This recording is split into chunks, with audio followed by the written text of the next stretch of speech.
How's it going, guys? Streaming the usual Abzan list. Pull up the list that I'm going to be playing today. Uh, just the usual centralized. The list that has been my baby for the past couple months. I feel like the meta has kind of adjusted back to how it's been before the unbanning, so it's nice to have something that's familiar, and it's nice to have a deck that I've been playing for forever still be, I think, arguably viable. I thought that once the unban happened, I felt like Jace would kind of take over. And it did take over the meta a bit, but it seems like things have calmed down, and now we are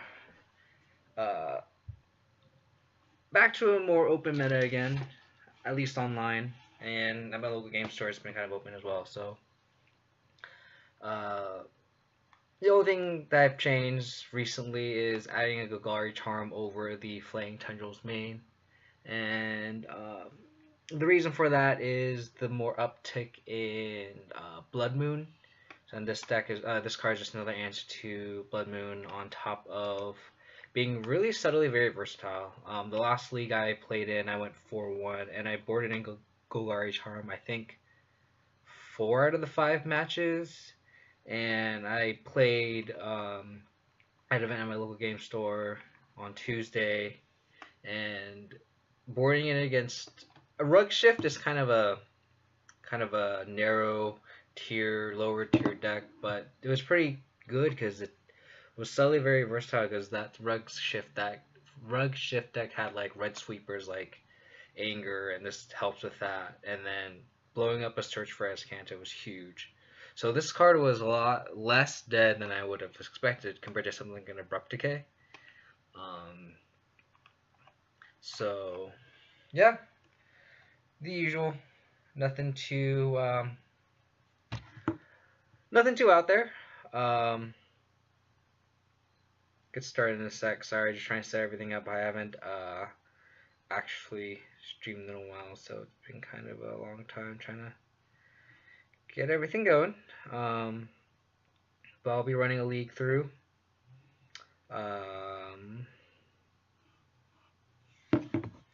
So yeah, let's get this show on the road. Yeah.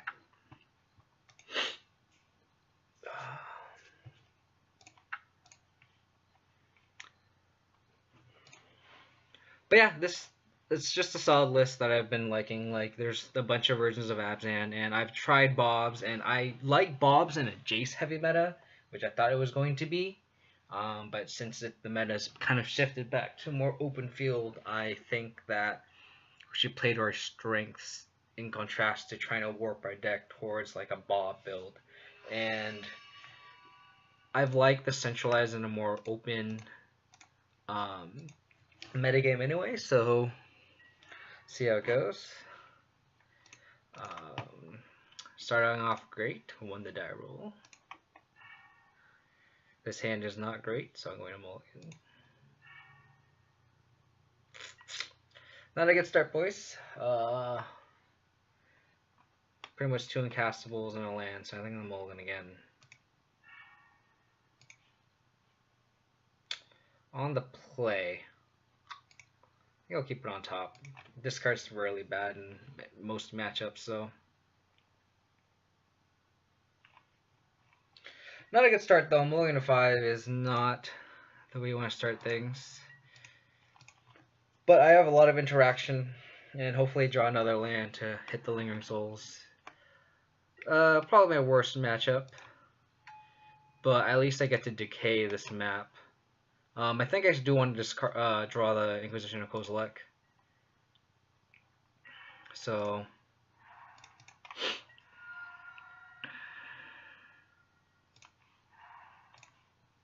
life total does not matter here. So I'm just gonna fetch shock. and decay the map. Hopefully he just stumbles. An ideal draw next turn would be another land or Matter Reshaper. It's fine. Another land would be great here. Yeah, so let's...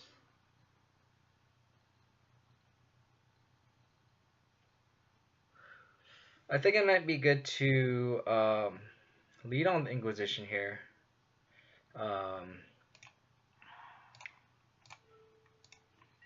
Take a hit from the... Ooh, okay. Good to know. Yeah. So he has 2 mines in hand with a power plant. Those are those draws he's drawn.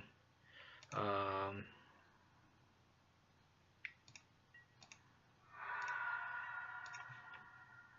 2-drop would be great. Liliana is not that great here. I think I have to hold up Path, discard Lingering Souls for the Reality Smasher that's coming next turn, and then play Liliana.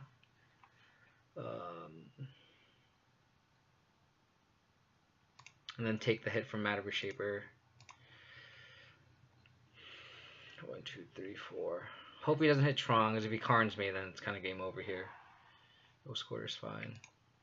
Smash me here. Yep, it's fine.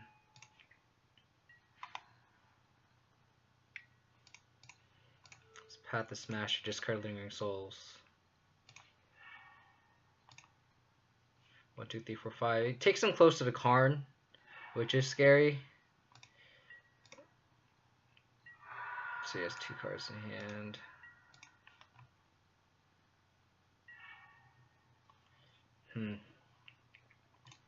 So I have 2 lines where I can Lilium Plus, which doesn't seem that great because it doesn't really answer the board.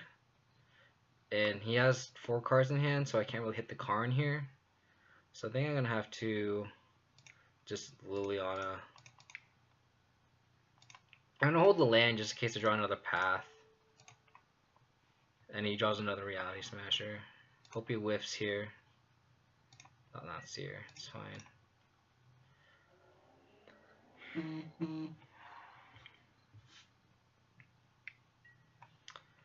Wurmcoil enters big boy.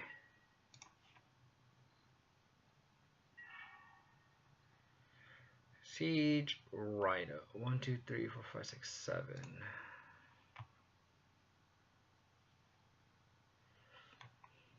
So get the mine. 2 cards. So I'm just gonna make most of my mana cast Siege Rhino. If he Karns my Rhino,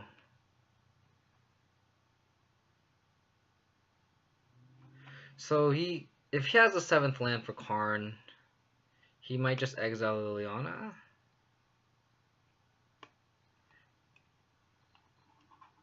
Yeah, I think the correct line is actually to play Lingering Souls here. But then I don't have the ability to plus Liliana here.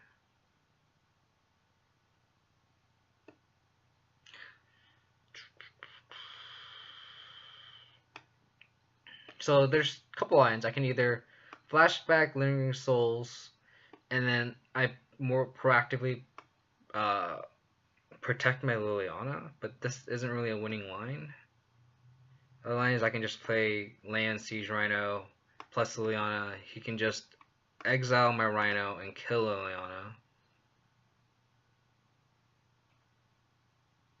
So I think how valuable is Liliana, and I think it's pretty valuable.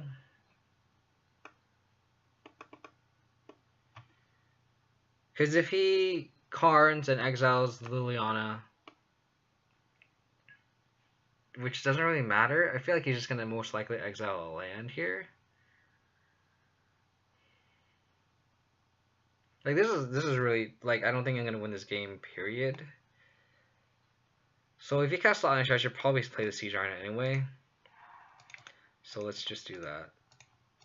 I have to assume he's not going to hit the Karn land, the 7th land for Karn. Because I need to scratch the office. Yeah, so he probably has land Karn here. And in which case I'm kind of fucked anyway. Like, there isn't really a, yeah. 5, 6, 7, yep. Yep.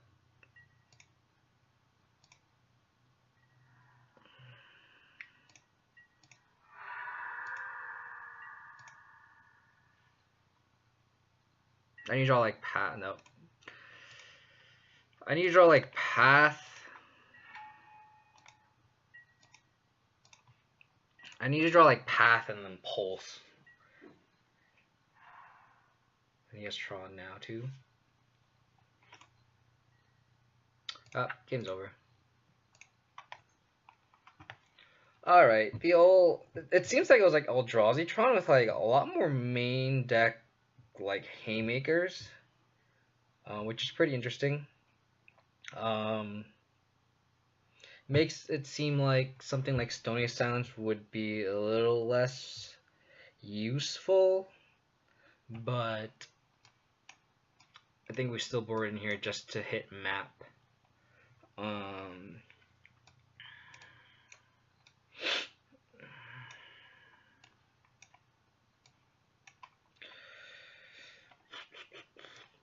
Brutality, Last Hope, News, Reconstructions of Kozilek,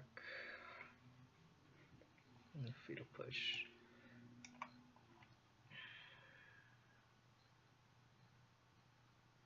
So I like the Fulminators are pretty good just to nab their lands. This ends up being kind of a mid-range match, so that's why I like Gideon's and Damnation to just swipe their Reality Smashers and Thought-Knot Series. Pulse just another solid removal spell, and Stony Silence just to nab their maps, their Walking Ballistas. A lot more useful than you think. Collective Brutality because it doesn't take anything away.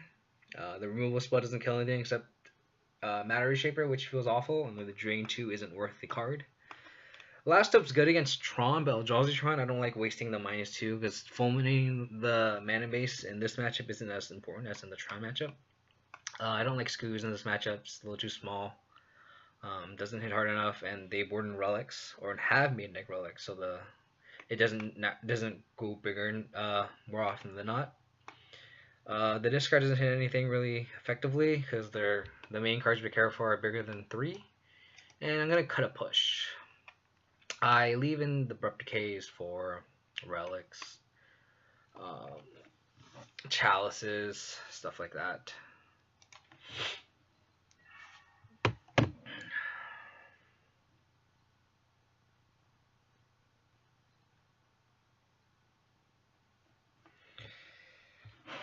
like to go first. It's a great hand.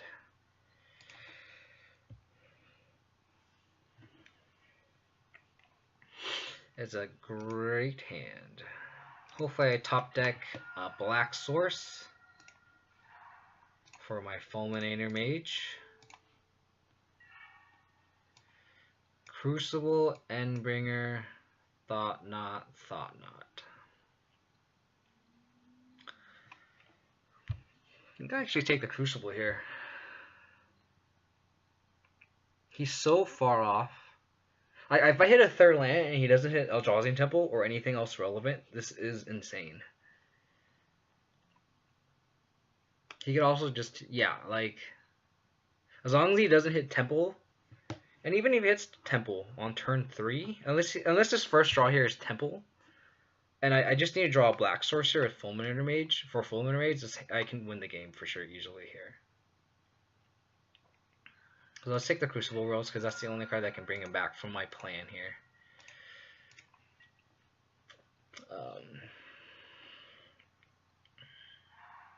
Tower. So that means he didn't draw Temple.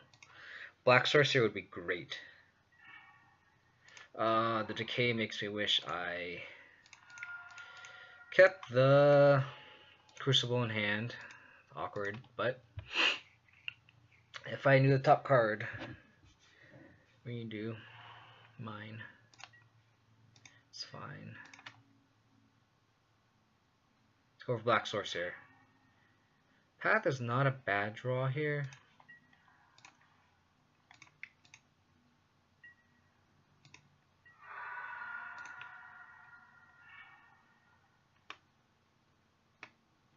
Yeah, I really need a Black Sorcerer, so I think I'm going to mill all of it. Land, Sorcerer, Creature.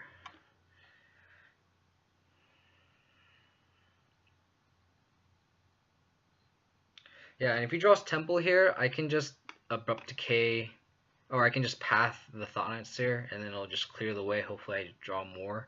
Like, the Thought Seer is really nice, but I really need a Black Source here. Like, the plan here is just to screw them off lands, and that's a way more effective game plan than trying to discard them out. So let's just mill everything. And then the Path also gives my Grimflare Delirium, so no Temple, no Power Plant.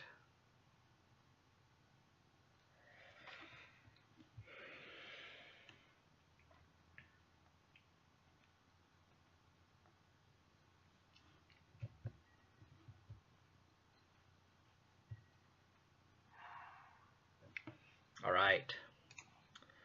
Mana Reshaper is fine.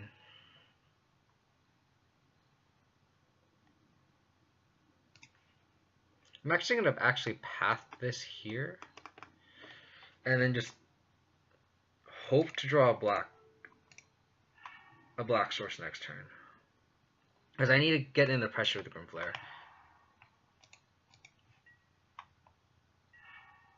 That's not pressure.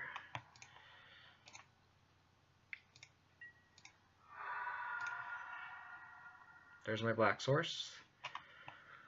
Path on top's pretty good here.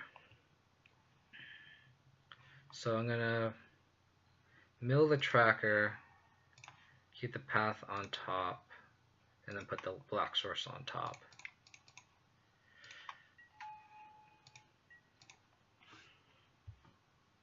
And if he thought that's me, then he can take. That's fine. He'll probably take one of my fulminators here.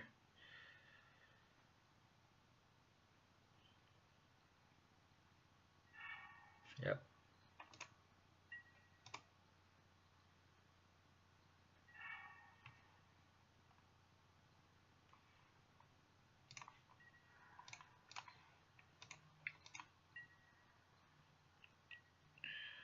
Wow, he's letting it all in, huh?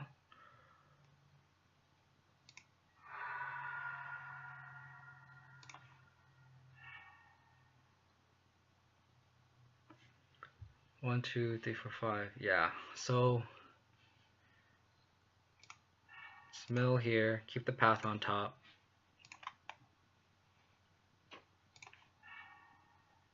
Stony Silence is kind of useless here. So let's mill that. Keep the Lily on top just in case. Keep the path here.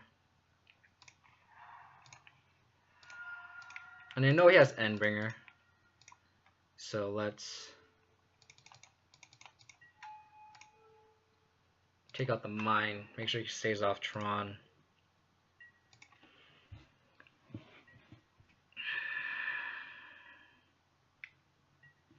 Yeah, that's fine.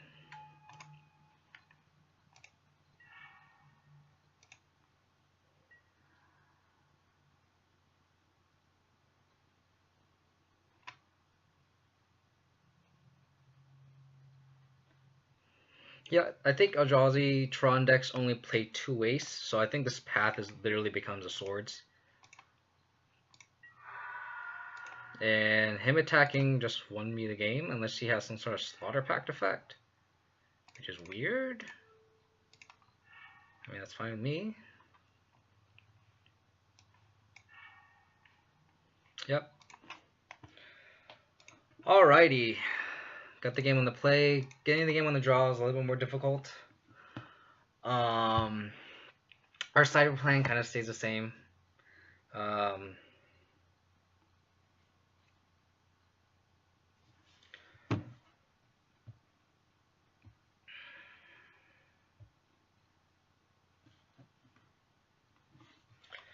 Yeah, I don't think our suburb land changes much. I mean, this is a pretty bad matchup for us. We kind of have to hope to get lucky. Discard into 2-drop into just removal would be great. Hope they don't hit Eldrazi Temple or some nut draw. So we'll see. Let's just run this back.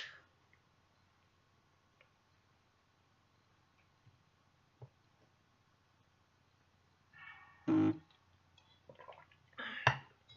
hand's okay.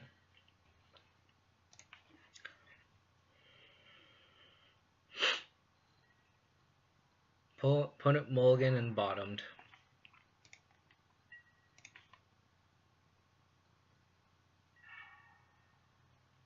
So I'm gonna actually with the Marsh Flats here. If we turn to Thought-Knot Smear, I have Fatal Push ready.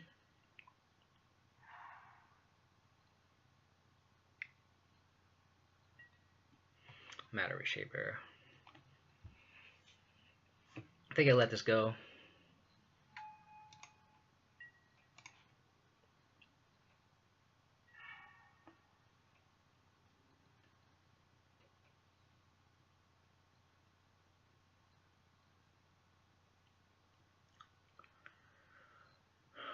I don't think I take the... So there's two lines here. I can play the Grimflare, or I could just play Godless Shrine tapped and then hold up Fatal Push. And I kind of like that better, just to play around Thought-Knots here. Because my hand does not deal with that Thought-Knots here very well. It does mean I take a hit from the Matter Reshaper, but that seems fine. Yeah, so I think they take a... Because me running out the Grimflare, I feel like it doesn't accomplish much. So I think I'm just going to play the Godless Shrine tapped. And if they don't do anything, and I can just push the Matter Reshaper too. But oh.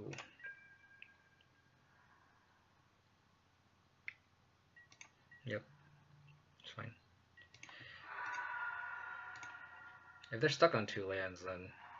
Oh, no.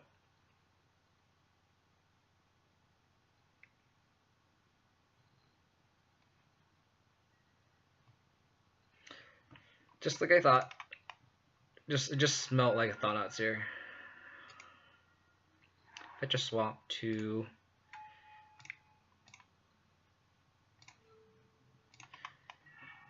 Save me a little bit of life.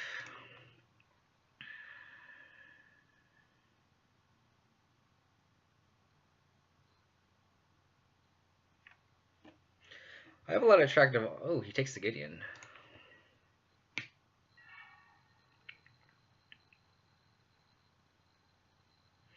I think here I just play Tarmogoyf.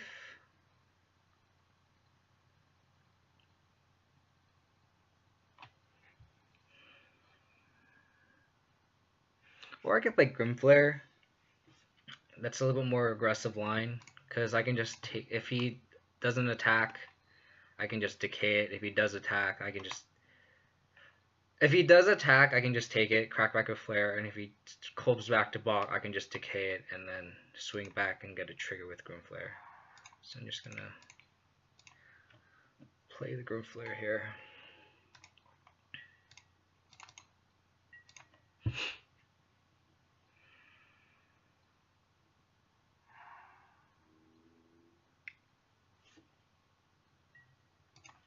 Smasher.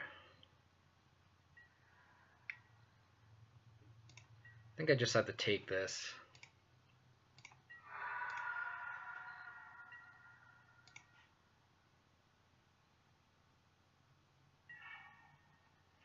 Fulminary Mage is kind of a slow draw here.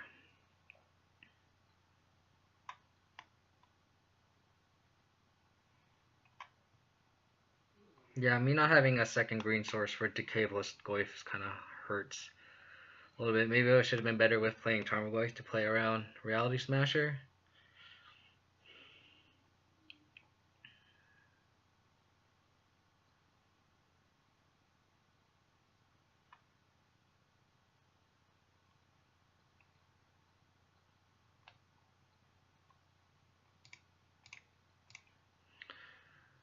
I think we play Tarmogoyf here. And then just, I probably have to double block the Reality Smasher. Which doesn't feel good at all, but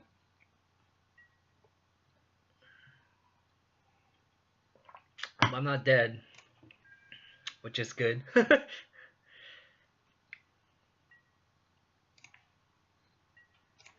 And then if he has Dismember, he has Dismember. But I'm so behind this game, I can't not.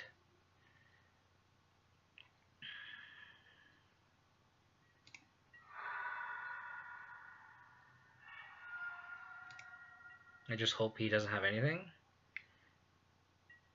Battery Shaper.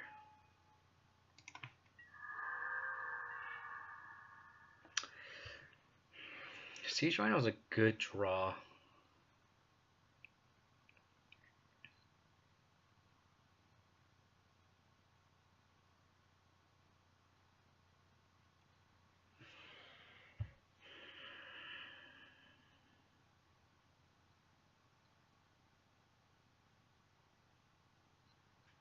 How am I going to come back to this game? I can... His hand either is overloaded with expensive cards, because the best play he had with 5 mana is a Matter Reshaper. So I really want to fulminate an Eldrazi Temple this turn.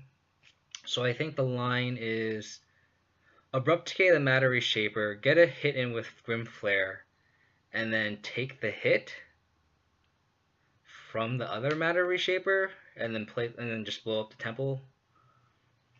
So let's do that.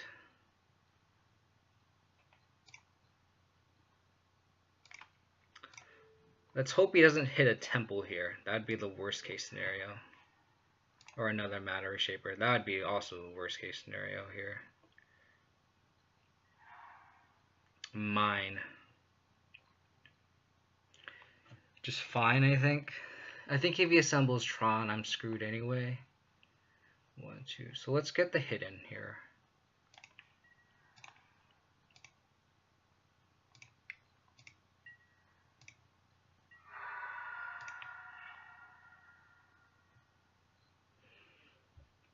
So I get Delirium if I mill the Stony Silence. Mill of Souls, it's just a matter of how bad do I want this push.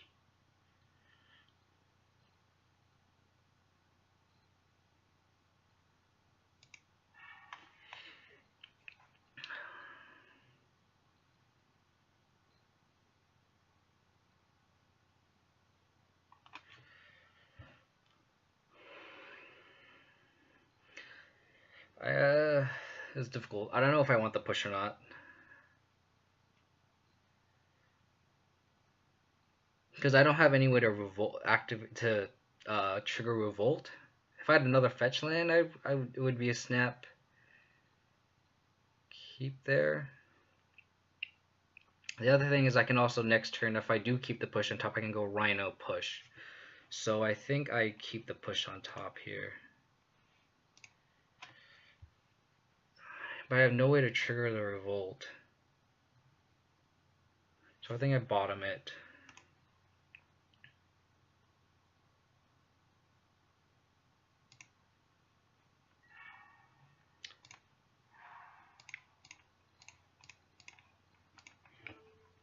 So let's just fulminate. So the real question is, do I hit a Tron land or do I hit the temple? So if I hit the temple, he has access to either 5 mana next turn, or so assuming he has a land in hand or on top of his deck, he has access to either 5 mana or 1, 2, 3, 4, 5, 6, 7, 8, or 9 mana. If you take the mine here, it goes 1, 2, 3, 4, 5, 6. So I think I just take the temple here. Because I feel like if he has something like an Endbringer, then he needs the temple, versus if he has a Karn, then he needs to Tron. But then I'm like, the ceiling on him having another land plus Endbringer is higher than him having Tron, I think. especially since he's been lacking Tron the whole game.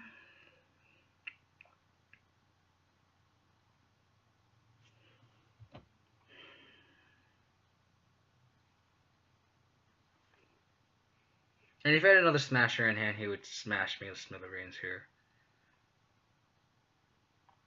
So I think I'd take the Temple. Because if he goes power, so if I hit the mine and he goes power, if he goes power plant, waste cover, like he still has 6 mana for Endbringer.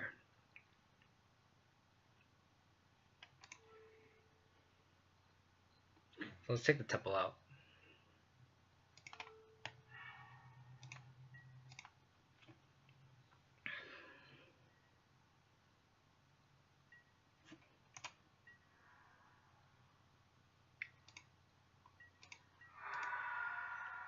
Passes the turn.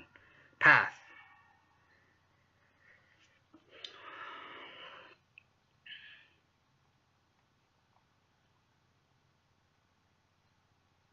So I actually have a pretty good setup here. I can go Rhino, Flashback Souls. Let's see what I hit here, first of all.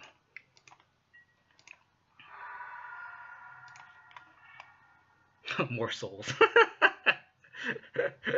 Do I want this other Grimflare? I don't think I do. I think I want like discard or another Fulminator. So I think I just mill them all. So 4, 4, 11, 4, 5, 6, 4, 5, 6, 10, 13. Yep, so I have lethal next turn if he does nothing. So let's mill everything.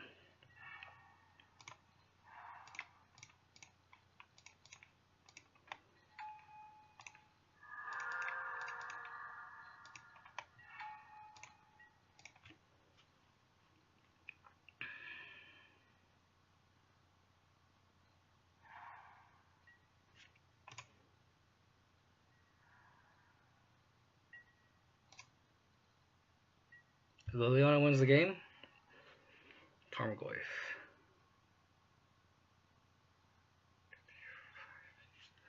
So let's 8, 9, 10. Oh, that Blooming Marsh is so awkward. 1, 2, 3. I think I just send it all in here.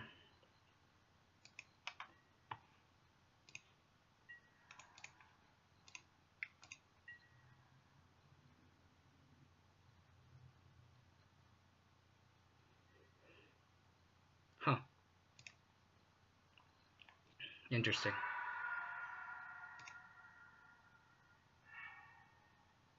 Thought Outseer.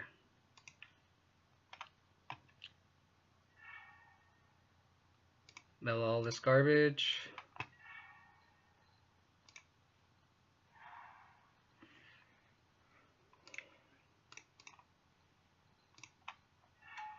If he casts all his dust, I'm not overextending into this, but I'm playing around Reality Smasher. Because I can just double block here.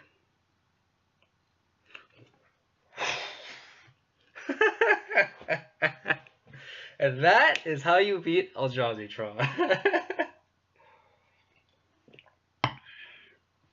Get wrecked! Is this sorry? I haven't been paying attention to the chat. I was just totally focused on the match. Eric hey Eric, how's it going, man? Baiting push seems right. Yeah, I felt like that was the right play because I didn't have any way to revolt. Blow up that mine. I don't know. I'm fairly confident that blowing up the temple was correct there because he had all the cards in his hand. So if I let him keep the temple, he would have been able to cast something like Endbringer, which I saw game 1. And I would not be able to win that game if he had Endbringer that turn. Power plant all is dirt blue. No, I mean I had the Stirring Wildwood to beat it if he cast it, so it's whatever. Judge slow play. It's not slow play if I on Magic Online because I definitely won in time. So Temple Rosino, yeah, I think so. Because at that point he had so many lands that like the difference between 6 and 7 is whatever. Because he missed land drop right then, did nothing with 5 minutes. I agree. Which and he had like I think 2 or 3 cards in hand, which meant he had um either an Endbringer or a Karn. And leaving him with Karn isn't that big of a deal because my board was so massive. It didn't matter if he resolved the Karn. If he hit Power Plant and Ugined me, then that would be like the worst case scenario. But I felt like the odds of him having Power Plant plus Ugin is a lot less than him having 6 mana for an Endbringer. So. But 11 viewers, thanks everyone for joining. Hope you guys caught on to the end of that first match. Starting off the night good with beating one of our worst matchups in the format. This ends okay.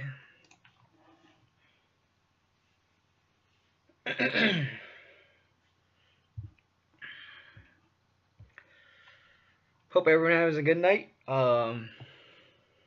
Playing some Magic, playing the usual Abzan. How's it going, Sean? Thanks for joining too. Worst matchup, he goes, China Para! I don't know. We haven't figured that out yet. Living End.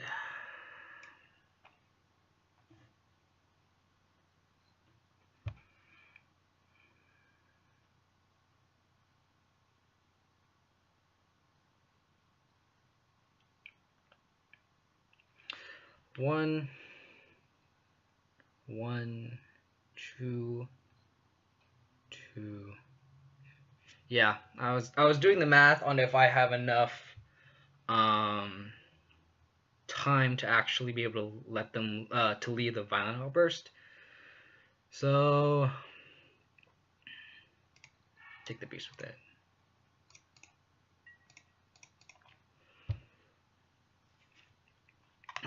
His hand's also pretty awful. He only has 1 cycler.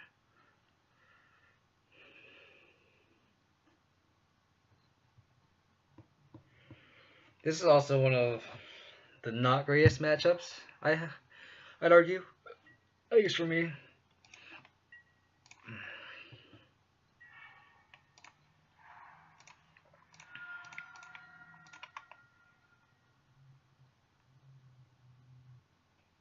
Yeah. The person's probably like, oh fuck, they always have scavenging ooze. I hate playing against John.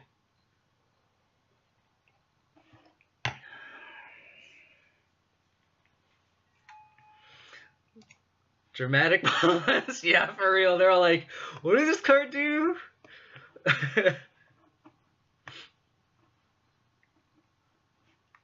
Yes. Yes, feed my scoos. Yes. Nom nom nom nom. I mean, he could just draw another Beast Within, which is pretty awful.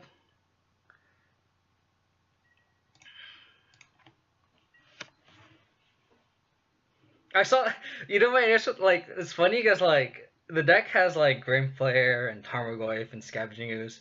And whenever you have, like, discard 2-drop Liliana, like, the Scavenging is always, like, the worst 2-drop you actually want in your hand because it's, like, the least impactful in, like, the grand scheme of the meta. Or just in the grand scheme of Modern. And then this is the one time I'm like, oh, this Scavenging Ooze is great.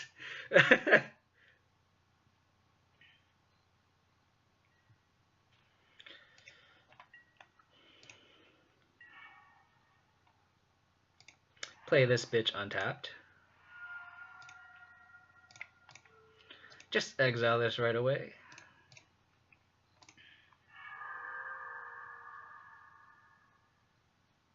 I actually really wish I had a Fata Push in my hand. Because then if he Violent Outbursted, I could just push my Scoos and then bring it back. But This is actually pretty bad because he can just violent. If he has a third land, he can just violent outburst me, and then just kill my Skoos. So I'm not out of the woods yet.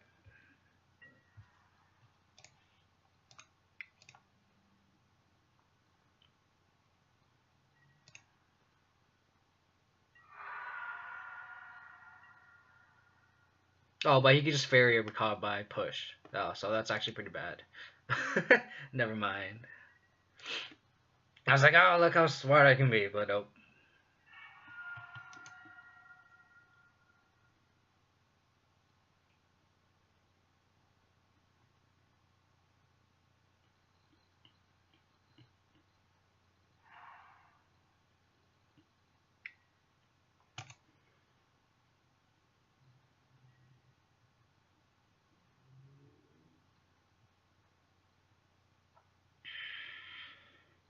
This matchup is actually really hard for me. I actually don't like playing this matchup because I'd argue it's pretty difficult.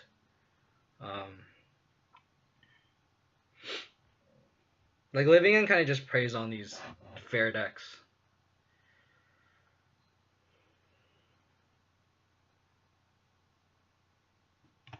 Versus instant sorcery, it's instant.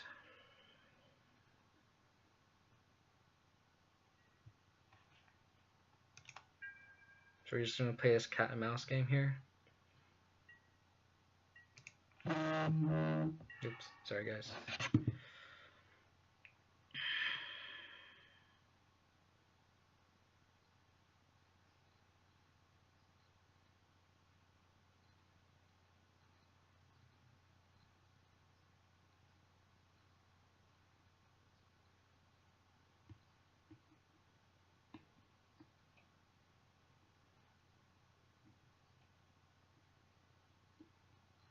There's no point in being violent outbursting right now.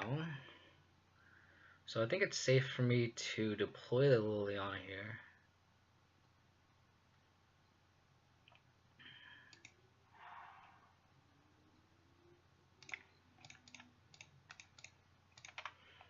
This Liliana's so bad in this matchup.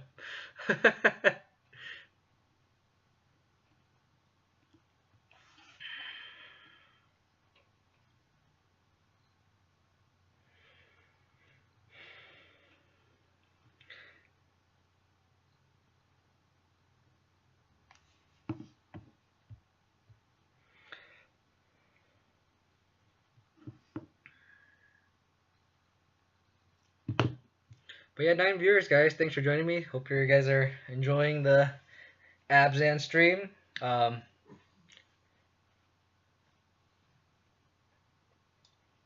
Hopefully I can take care of this Living End player here.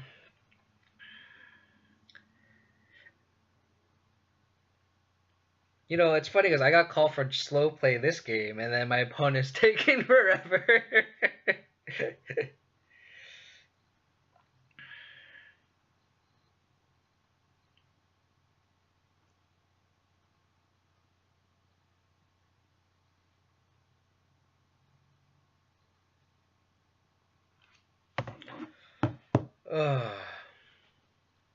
This person's like, what do I discard?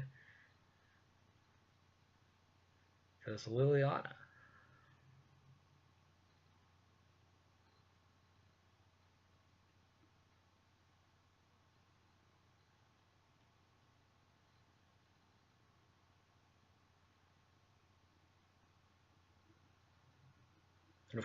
Correct.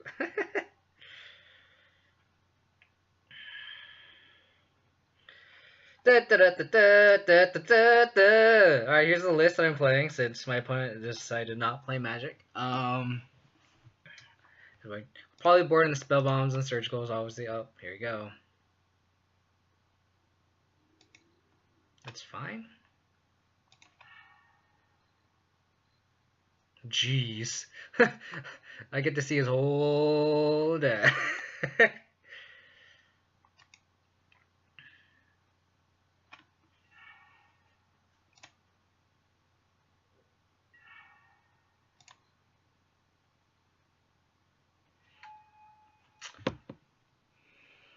Do I actually plus here?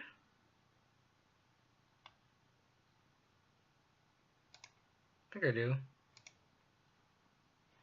I mean, this land isn't gonna do anything here.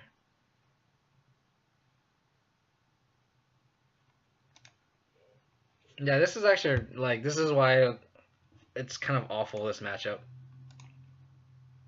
Maybe it was actually correct to take the Violent Outburst during turn 1. I just need to fade.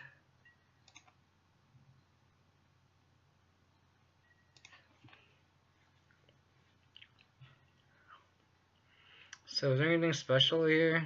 Nothing really, right? Saving Spirit Guard is pretty spicy. So he has a more aggressive living end build. Now he's just gonna fulminate one of my lands. It's fine.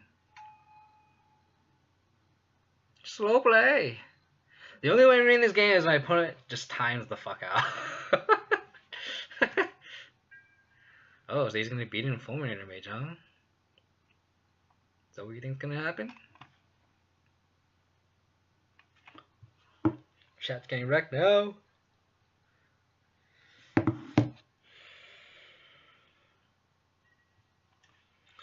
think I hold this fetch. Draw Tireless Tracker. God damn. Did I draw any non-land spells other than Path? That was awful. Horror awful. Horror awful.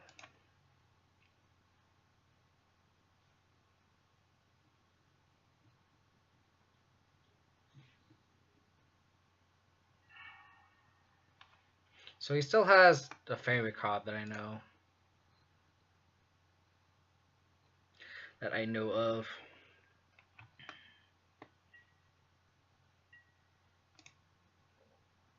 The best draw would probably be Scavenging Ooze, obviously. But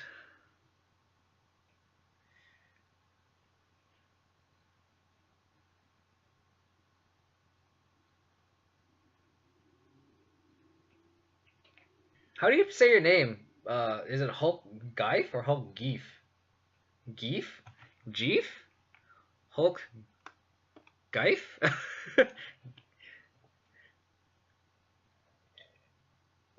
Hulk Geef?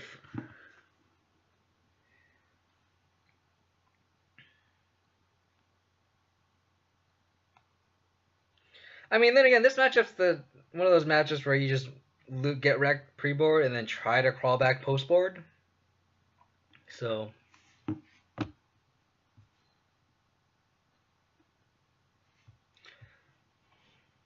probably gonna attack my Liliana here.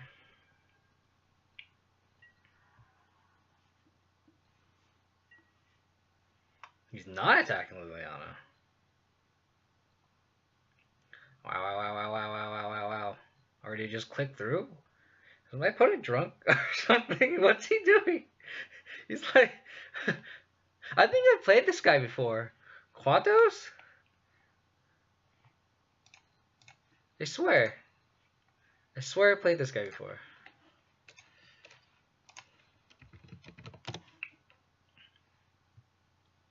Oh, and 1. Oh, so it's just undecided. Well, then again, I think it clears. Oh, yeah, I got cleared. Ah, there you go.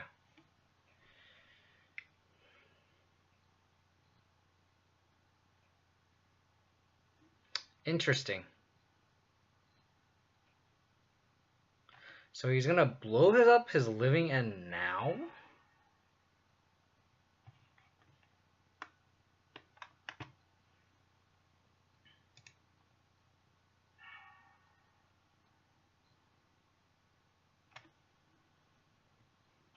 This guy's taking way too long to play living end, man. You just fucking play your dudes, you you just cascade. Oh, I should have floated white. I'm just not paying attention.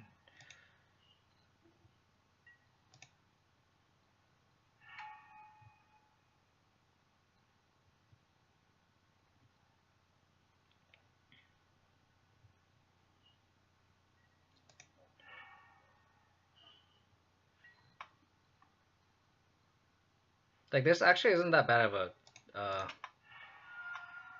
board state.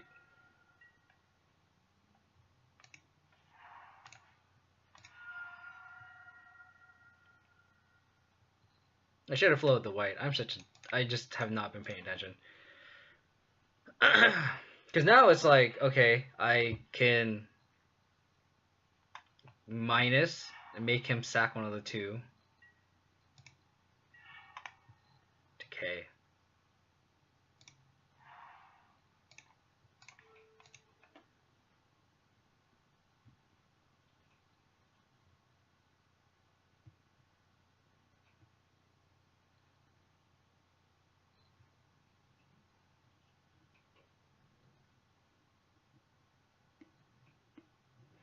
Oh yeah, me actually like not having. Ooh, really?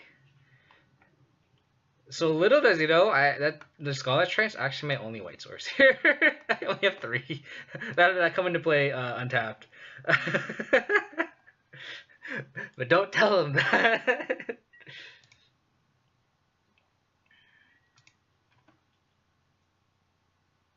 I just need like a threat. Like I'm solid here.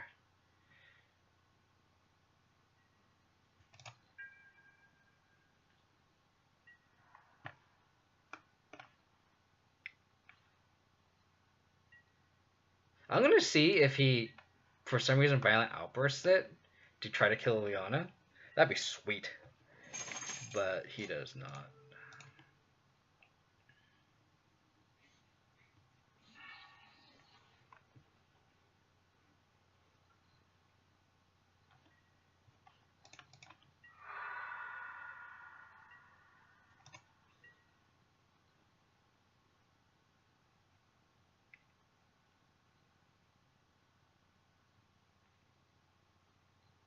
He's just gonna hardcast stuff now. Living End Exile. Okay.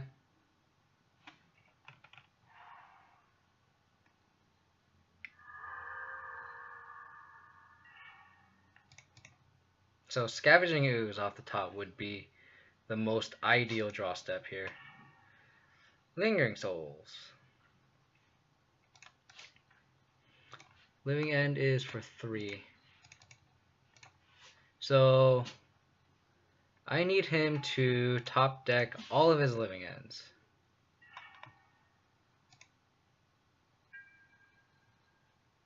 So I have 3 turns. So the way I win this game is I could either A, draw Scavenging Ooze right now. 2, 2, 3.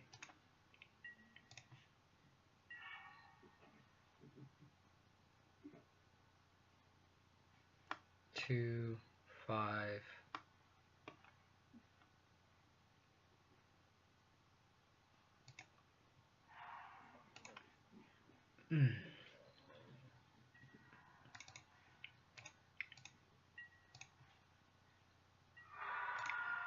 The other line is I can ultimate here.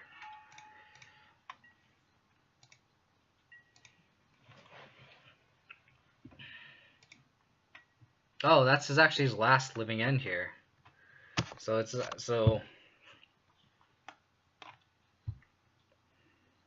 maybe it was incorrect to flashback the souls. Fatal Push.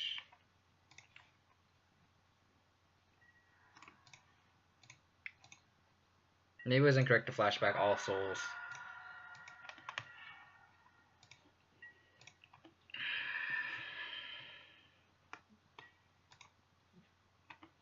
This is a weird game.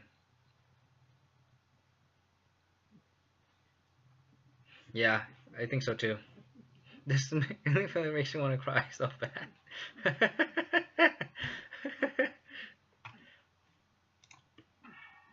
Luckily, none of these guys gain haste, so I can just ultimate here.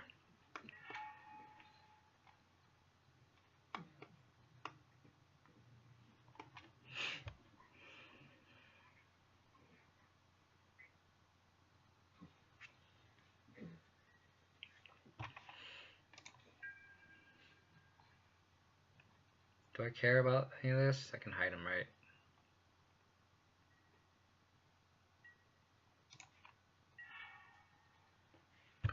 Ooh, that was good.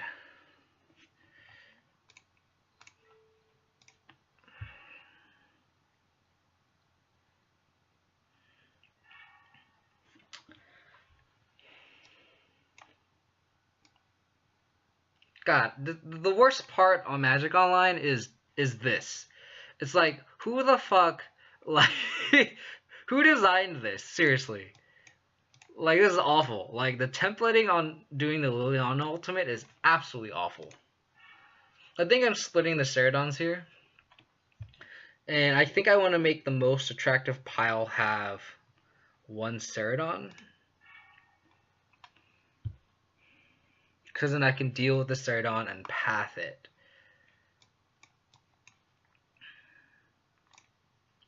So I'm going to go like this.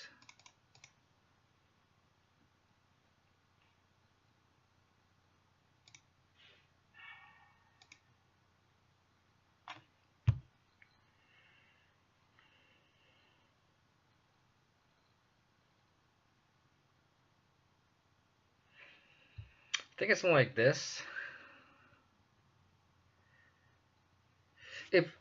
Because I have path, right? So if he...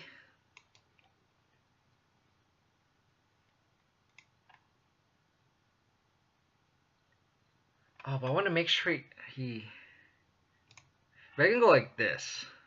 So it makes him take this pile, and then I can just path the Ceradon. And if that's the case, I should put the black land here. Because most of his guys cost double black. I think this might be correct. Because I'm incentivizing him to keep this, right? So maybe I go like this. So then... Because if he... Yeah, I think I go like this. It incentivizes him to have the 4 lands plus that.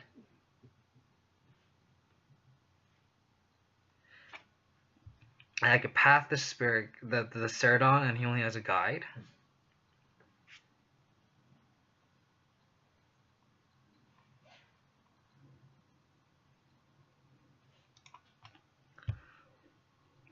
And if he takes one with the most power in it, that's fine.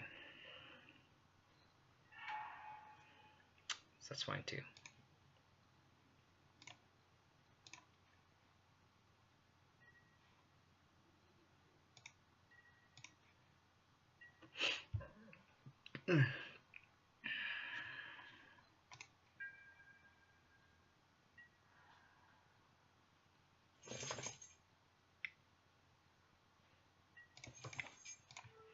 So that makes me wish I didn't flashback my Lingering Soul, so that was probably the biggest misplay I made this game, is flashing back the Lingering Souls, knowing that there's a Living End on the stack. Because that would save me so many turns. So the best draw I could ask for right now is just a threat. Any threat, literally any creature I have, would be fine.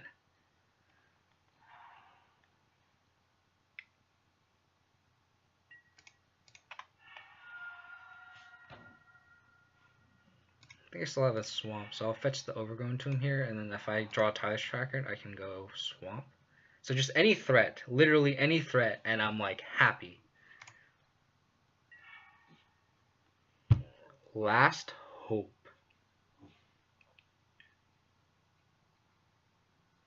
This does nothing here, right?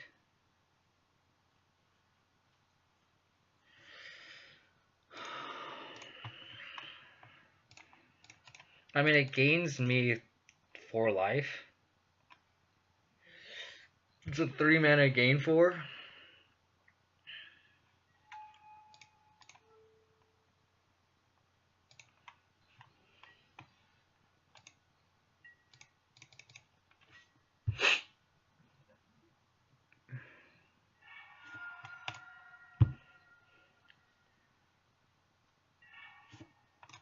Wow. Can you draw all 4 Street Race, and then I can draw top deck Siege Rhino and win the game here? That'd be great.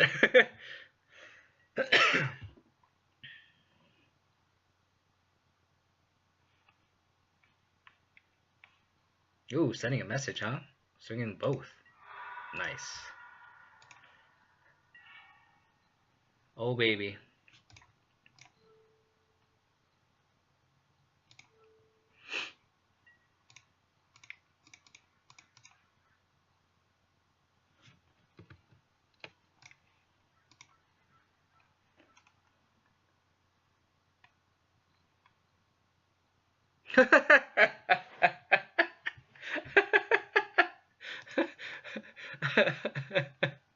Oh my god, I love this card.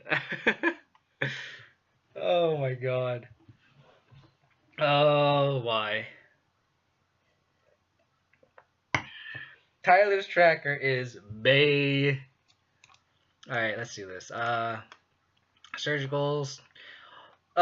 I typically run 3 Graveyard Hate in Abzan in the sideboard, and that's like the bare minimum. So, bringing in all 4 seems good. Fulminator Maze just to fuck with their mana base as well. Pulse. Damnation for removal. Collective Brutality. To nab their living end enablers. Discarding, cutting, I'll probably take out the 3 pushes. 2 decays. Last Taupe kind of brought me back into that game, but I don't think it's good in the matchup. Cutting the Veils. Excuse me. Do I cut Veils on this? I haven't played against Living in forever. I think this is like the stone cold, like the good cuts here for sure. I might leave a Veil in.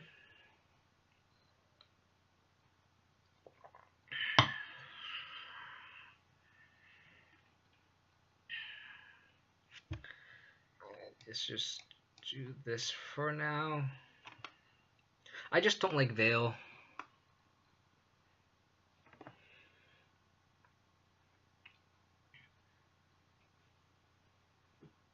I just don't like Veil in this matchup.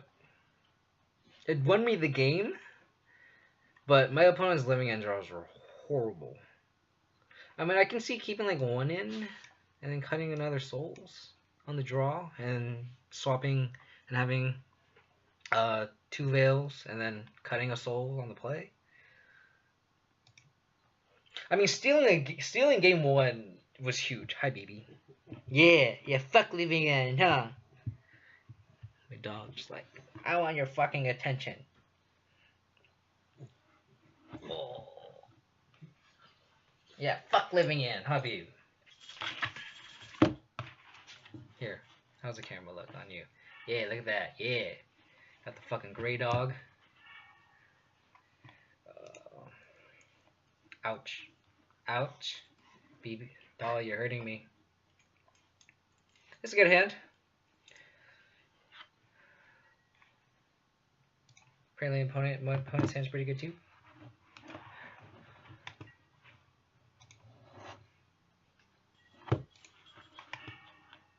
It's a good draw too.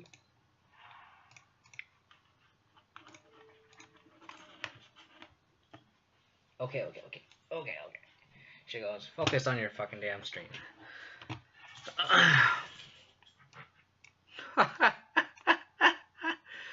Yeah, baby.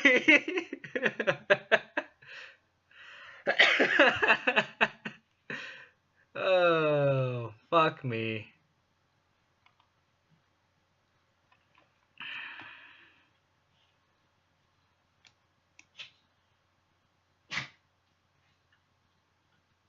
I actually think I take Fulminator Mage here.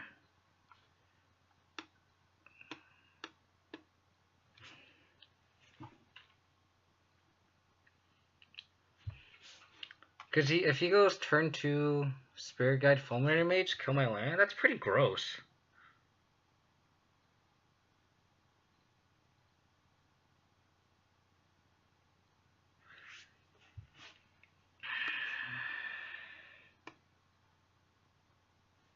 Like, I'm counting, like, how likely is it my opponent is gonna just go land, Simian Spirit Guide, Fulminator Mage? There's no cyclers here.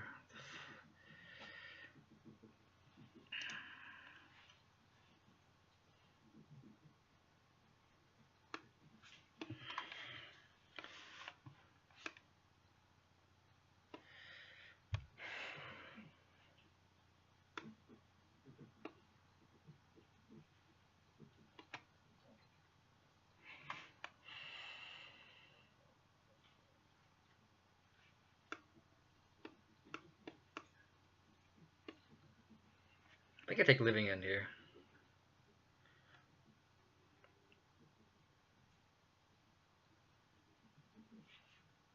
I don't think my opponent's gonna turn 2 Fulminate mage me.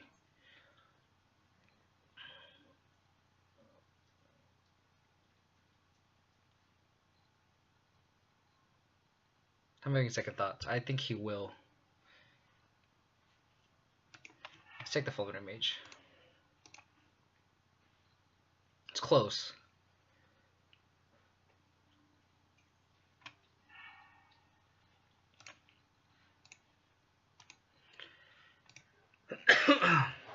Man, this light is brutal. Sorry, guys.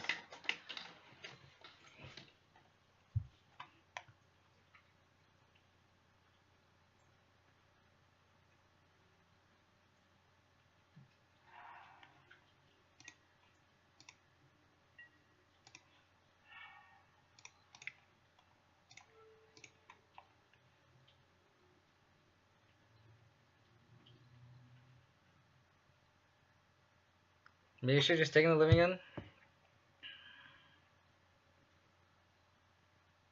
To play around Simeon's Rare Guide, Violent Outburst.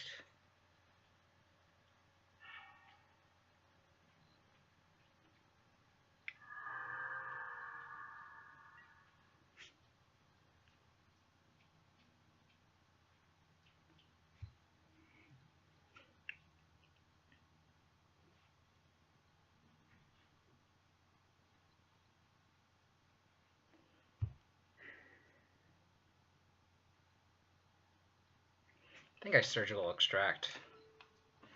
Caravid.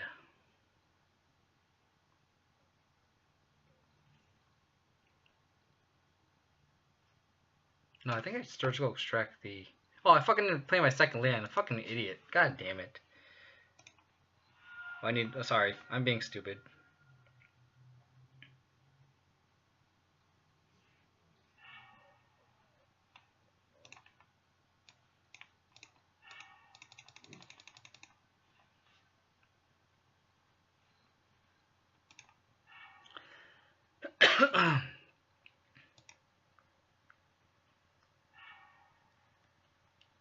Because I can deal with this 4-4.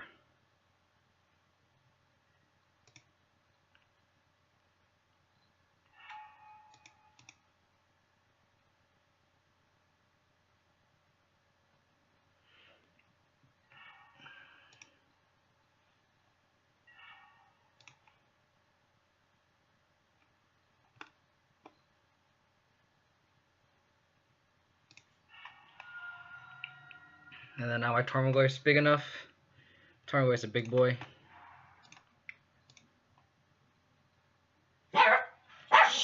Hey.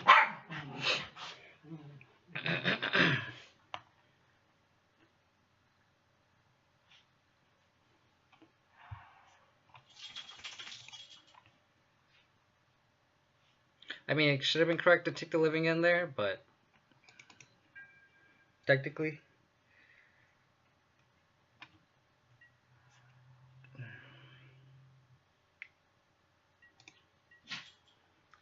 I wasn't sure that I would top deck another land and just, I don't know. Maybe it was correct just to take the living end.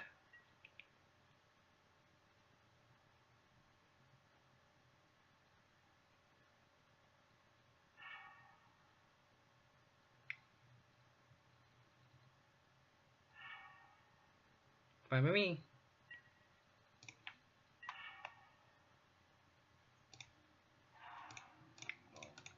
Excuse me.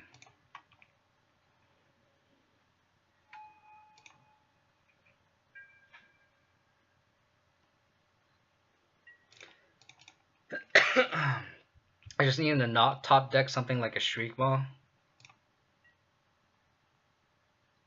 Maybe? Taking Streaming Spirit Guy isn't a bad line.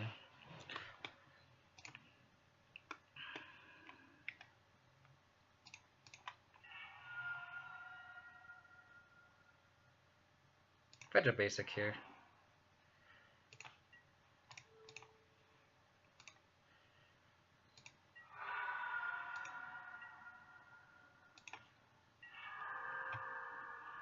That's a good draw.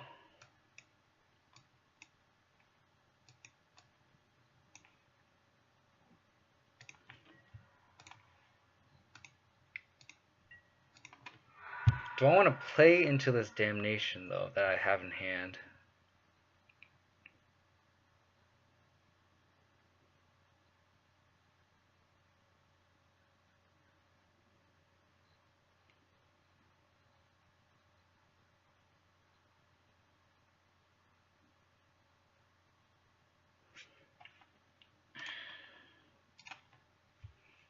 Yeah.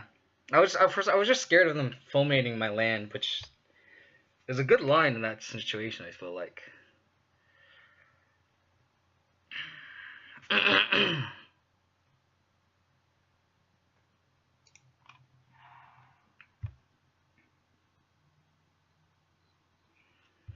Do I play this Fulminator Mage out?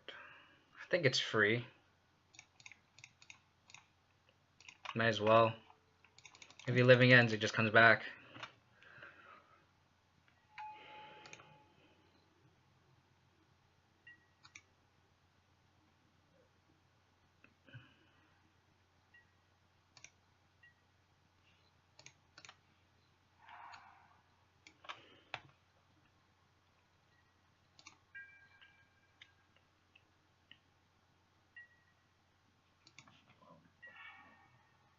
Goddamn.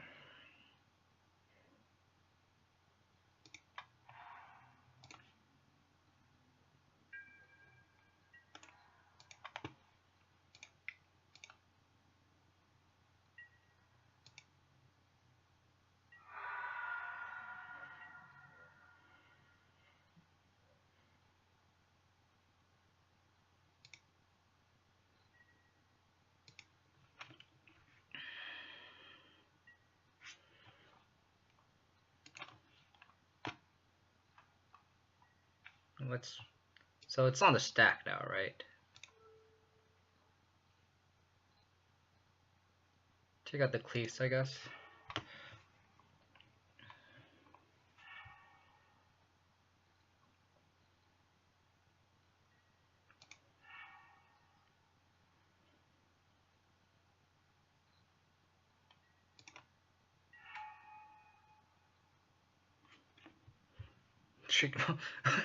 I wish they had that. I wish Living End still ran that Minotaur card. We just have to. I remember I played against Living End. Shriek Maw had to kill his own dude, which is great.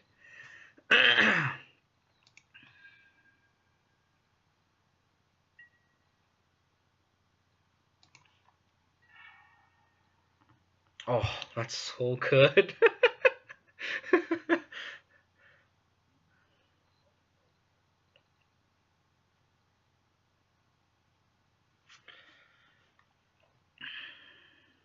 I didn't want to play my Fulminator into my own Damnation. That's why I didn't play my Fulminator there. Because I needed a threat after. I didn't know I was going to be drawing Scavenging Ooze.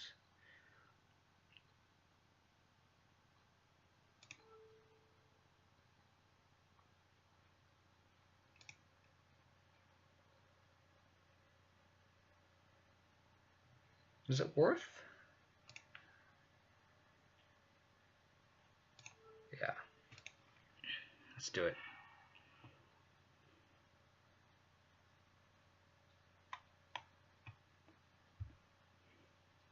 Who's playing the land destruction now?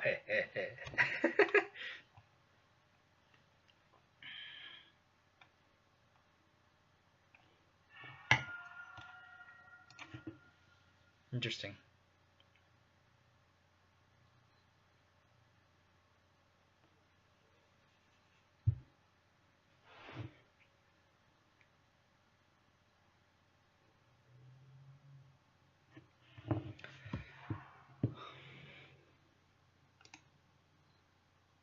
Wow, I can cut him off red if I really wanted to. He's gonna beast within his own land. Oh my god, that would be great. What is this dude doing? Oh my god.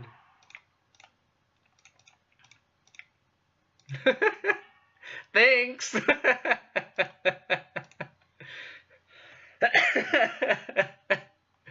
Oh my god.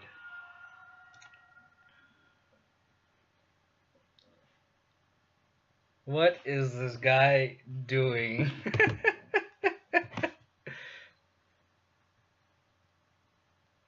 I mean, he had lethal, I guess. 4, 7, 9, or close to lethal.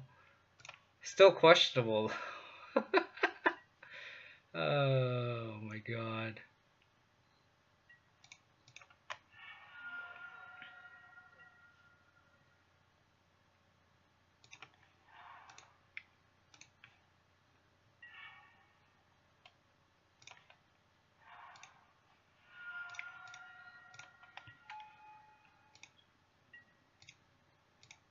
I mean, he got like, I don't know what line he was taking there because he had 4 plus 2, so 6. So he had lethal like anyway. Like, I don't know why he does whatever. Whatever. Oh my god.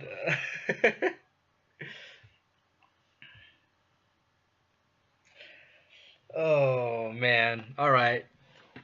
Whatever. All right. Thanks for everyone who's tuning in. Thanks for joining, guys. Appreciate it. Play the old Abzan. I'm actually gonna take a quick bathroom break. I'll be right back in 2 seconds. Be right back.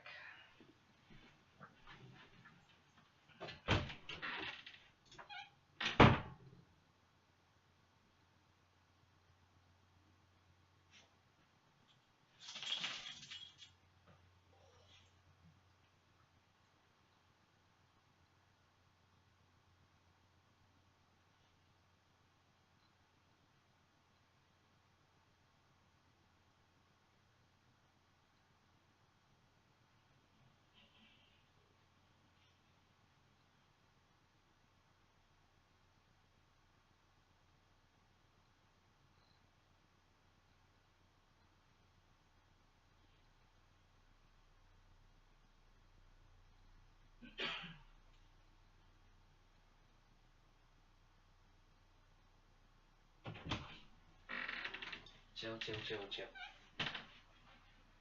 chill. I mean, I got pretty lucky there. I didn't get punished for taking the fulminator. And I think surgicaling the fulminator was definitely the correct line there early on. Because I guess I was valuing my mana base pretty highly there. Removal and Nagoyf into Tyler's Tracker. Yeah, I complained about this hand.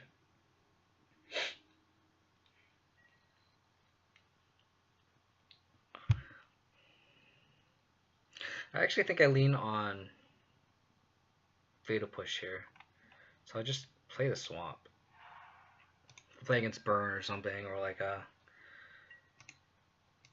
Mana Dork deck or anything that I want the land right away. God damn, this light is brutal. Oh, I'm playing against Death and Taxes here. So I actually want to fetch my basics, or just use my fetch lands right away.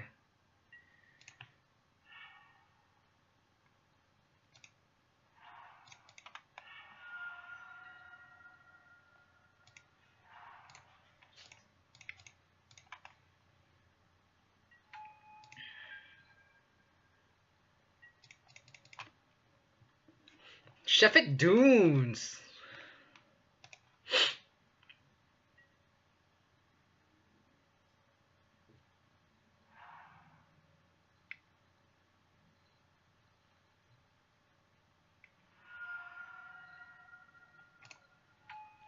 Thalia.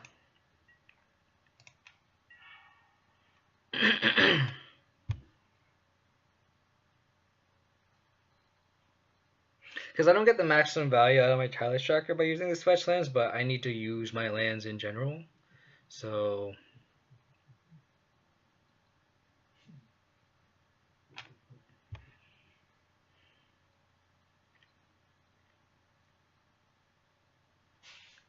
I think I'll just get aggressive here.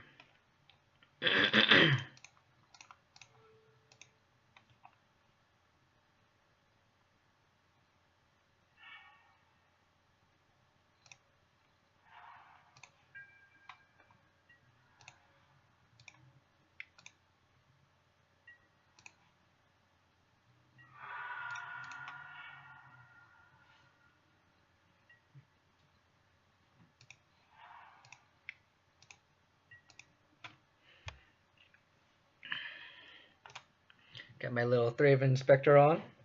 This card's innocuously very good in the deck. Like, this is, I think, actually, this is the card that actually makes Death and Taxes like a thing.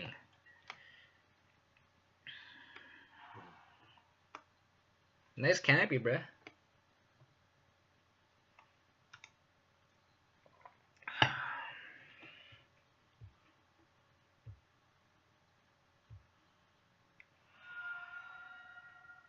Oh, if he has a Mirran Crusader, I'm gonna be so sad. Oh, Blade Splash is not bad.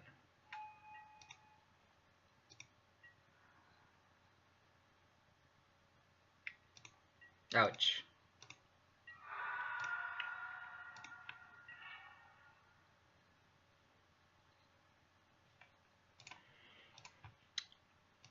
I think here I actually hold back.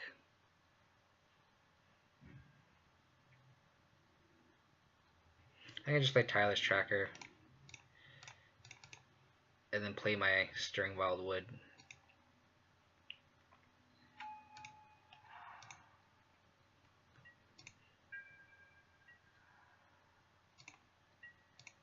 Because I don't want to block with this Tyler's Tracker.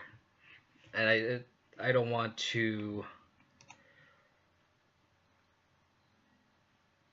No Arbiter. Okay. So he untapped with 2, but he has a 3. So he probably has like something like a Flicker Wisp in hand.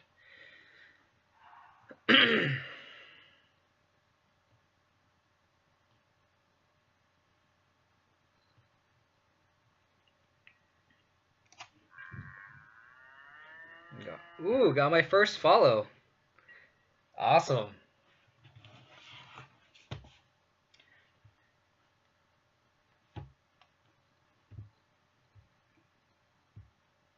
Let me see. Sorry, this is like my first follow on the on stream.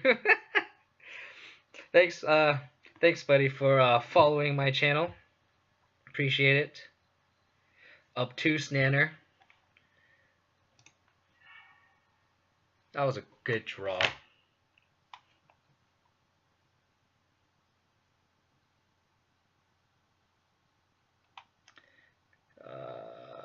I think I play a land here.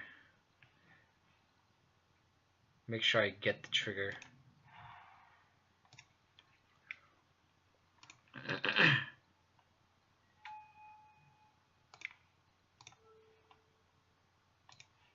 See what he has in hand. I feel like he has a Flicker Wisp.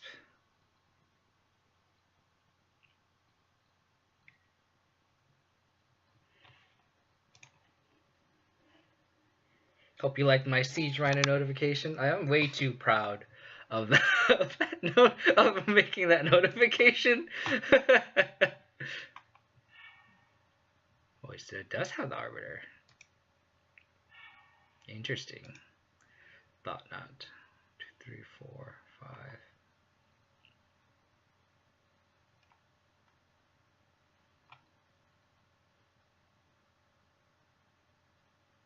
So I actually don't think I care about the Thought Knots here.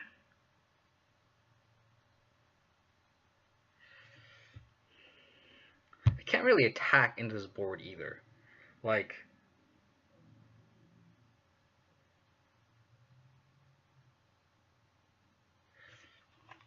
He's gonna play the Thought-Knots here, so I'm going to have to play the Tarmogoyf here. Gum up the board a little bit.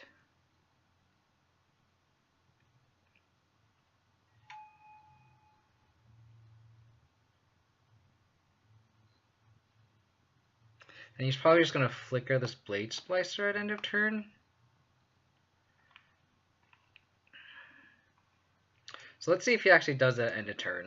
And if he does, I'll just path the Displacer in response. And if he doesn't, then I'll just do an upkeep.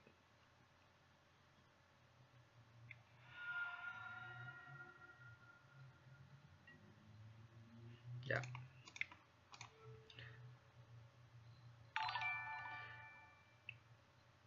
Just thinking of a path here.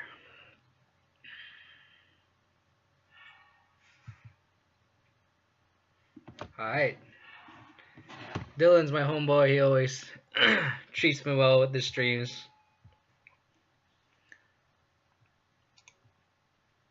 Dylan's always treating me the best way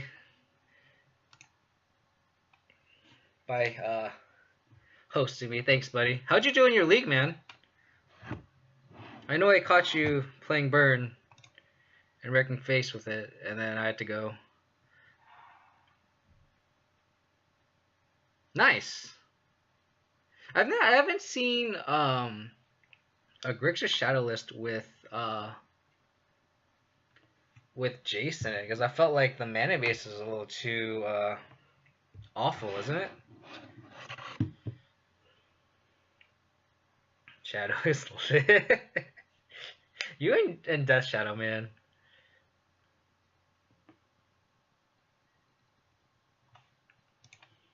Can't be scared.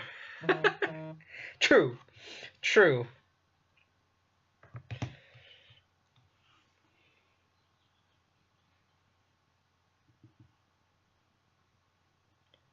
I feel like Dark Confidant's great at this at any cost, but Death Shadow's not that far behind that quote. Is he just gonna Thought-Knot me with no value? What I really need is like a Lingering Souls. Like the board is gummed up nicely and I just need to just punch through.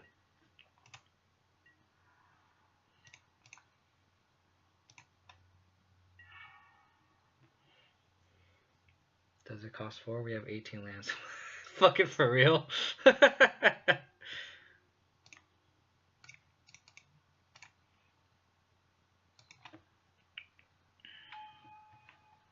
get my double tracker on, right?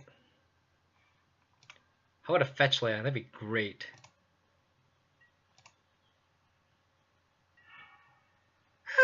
I'll take it.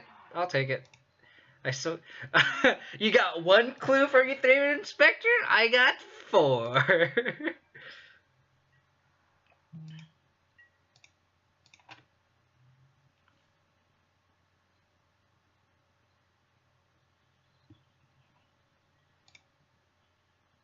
I love it. Dude, Tracker's so fucking good. People are giving her so much crap. Like, oh, you know, it's a 4 job. And it's like, you don't understand, man. This card wins games, for sure. Yeah. I actually need to play a little faster, noticing my time is dipping a little lower than my opponent, so. Tracker's typically one of the best cards in the game. Yeah, I was ahead on the camera. Yeah, I know, for real. You definitely called it on the Tracker, for sure. It's like a card that, like, A, gives you insane card advantage, like, without even having to untap with it, right? Like, Bob, you have to untap with it. B, it gets huge really fast. And then C, like, it's a threat that is immune to graveyard hate. So it's like, it's so good. Like, especially, like, when we play Traverse Dill, like, the fact that it doesn't give a shit about graveyard hate is so good.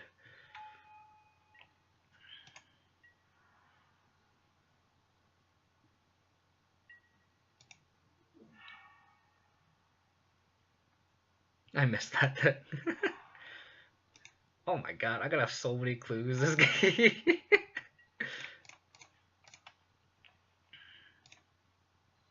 These trackers are gonna get huge. Oh, there you go. That's what I was looking for. Thank you so much. Kind of sucks a little bit because the Thalia makes me only be able to cast one half of it. But I mean, this board stays so gummed up right now. The only way I see my opponent win this game is like getting like a Restoration Angel in play and not being able to let my Spirit swing through.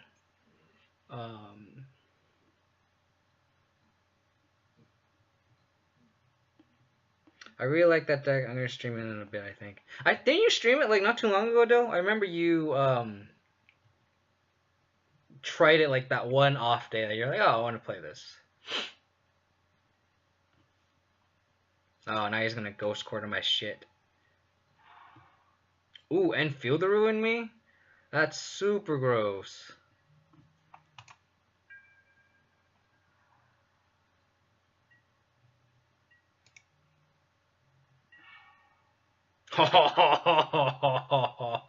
Oh, I love this card. Well, he definitely doesn't have Restoration Angel, so.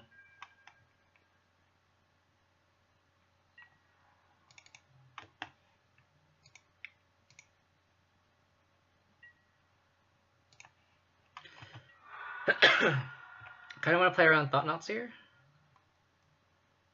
But I think the correct line is to flashback Lingering Souls and crack a clue later.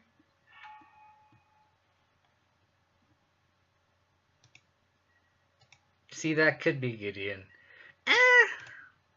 Gideon's okay. Oh, dude. He has 3 different kinds of Horizon Canopies? Look at this. What? Then you'd be in business. I don't need no goddamn Gideon. That game was gross. Just gross. That's almost as bad as your thoughts uses. You know what? You don't understand, though. You don't understand the power of the Rhino. Oh, Death and Taxes. Oh, Death and Taxes. So this matchup ends up being a pretty bad grind fest. So I actually like boarding out all the discard and then bringing in, because like they end up just I gotta go take the dog and crash. Thanks, buddy. Appreciate it, man. Thanks for the host, buddy. I like taking out all the discard, bringing in all the grindy stuff. So let me see. Sorry, I'm just checking out, making sure I got everything going here. I like the Collector Brutality just to snab all the little small guys on the draw is pretty good too. I'm actually going to be trying out this Golgari Charm. Seems pretty sweet. I can take care of the Thalias, the Flicker Wisps, the Blade Splicer. So it seems pretty good. I'm cutting this. Sorry, my throat's going. I'm running Golgari Charm over Flaying Tendrils, and I feel like Flaying Tendrils actually would be better in this matchup because Flaying Tendrils kills stuff like Leonin Arbiter, Thraben Inspector. Just it swipes up the ward a little more, but Golgari Charm, we'll see how it goes. Hopefully get this thing on the road.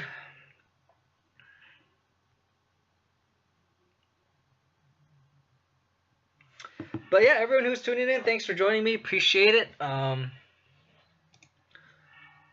my god.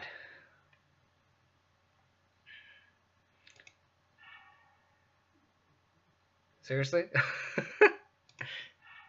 Sure. Sure. I'm gonna get my shit Ghost Quarter and I'm gonna lose. Oh, buddy. If I can win this game on a more than a 4.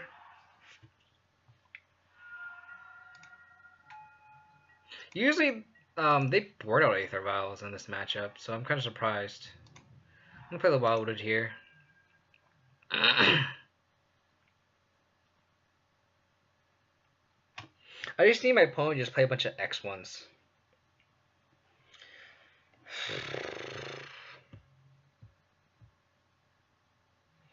Alright, guys. 11 viewers, man. Thanks everyone for joining me. Appreciate it. Currently 2-0 in this league right now. Up a game against Eldrazi and Taxes. Currently, my stream is at 97 followers. Hopefully, I can hit the big 100. Ooh. I just see a top deck Black Source, and I'm like in the game. Surprisingly.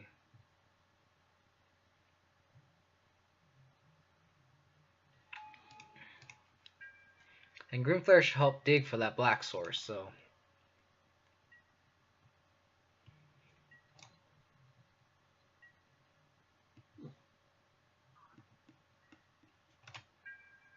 So my opponent being stuck on one land is a fucking godsend for us. That's pretty neat.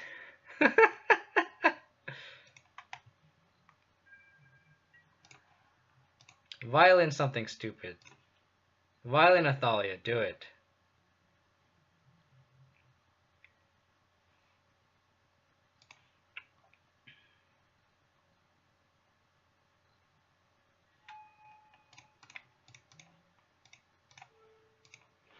Get wrecked, boy!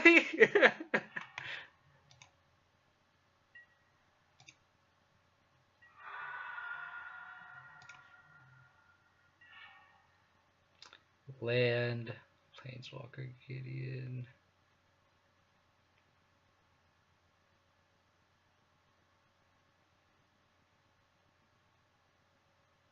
I actually think do I bin this Gideon here?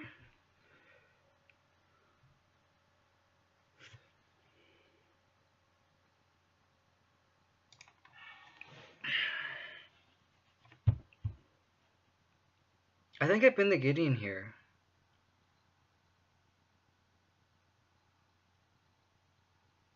And then just ride this last hope to victory?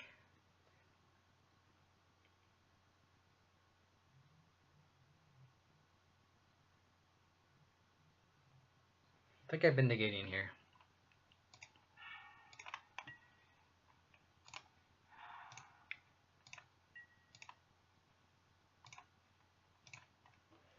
It feels awkward, but I like my opponent's stuck on land, so I think I just need to go aggro here.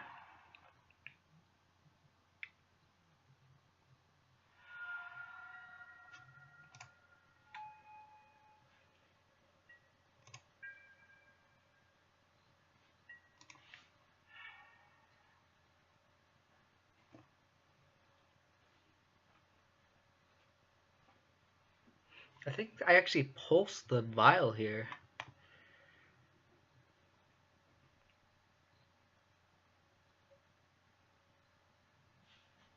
I think I pulsed the vial.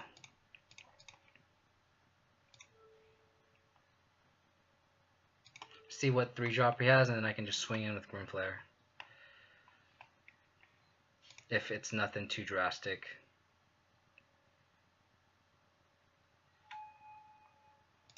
Wow.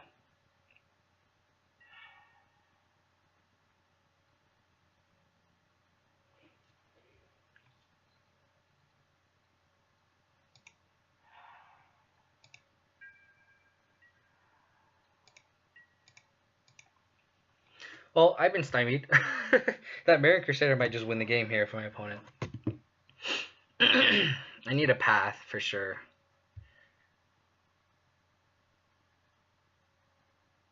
Ooh, playing that 4th land was actually a bad idea because I didn't realize my opponent had Tech Edge in play.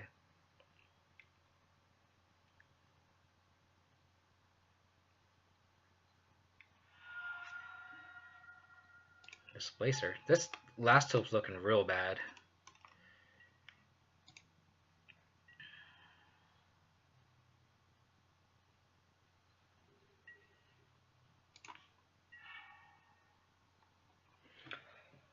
Oh, buddy.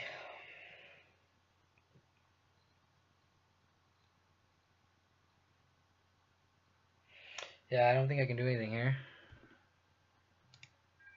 Just have to pass, and then... Hey, on a mulligan of 4, this game's pretty good.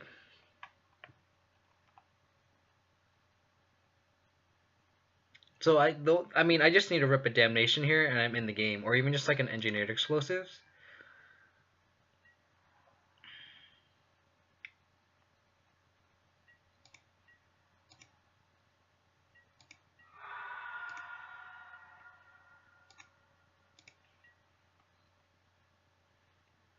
So here's the thing about Magic Online: you have to make sure you pay 2 first before you use the fetch land.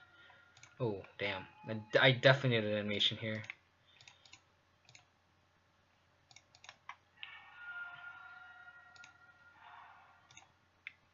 Damnation! Nope. 4, 6, 8. Or even just something like a Lingering Souls would be fine.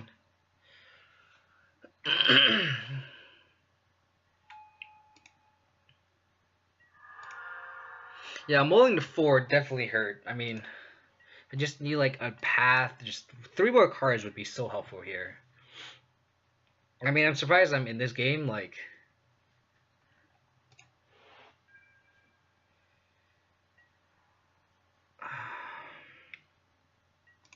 yeah.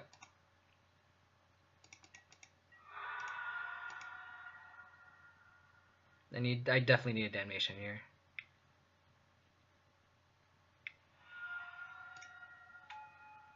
One time. No, that's not a damnation. So triple Mirroring Crusader makes me really wish I had Flaying Tendrils instead of the Golgari Charm. And last tilt felt really weak there. But my opponent just didn't draw any of the X ones. I feel like maybe it's better to keep in some discard to nab that Mirroring Crusader.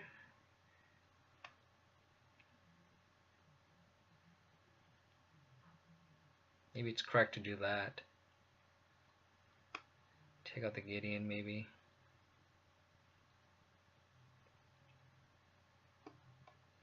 And maybe shave a Gideon for like an IOK.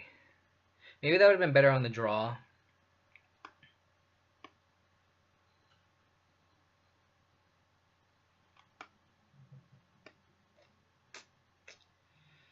Yeah, let's just leave 1 on the play.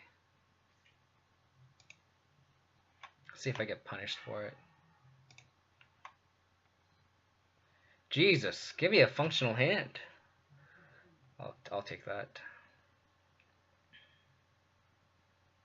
Can my opponent mulligan to 4 now, just to make things a little bit fair? I mean, that'd be appreciate it.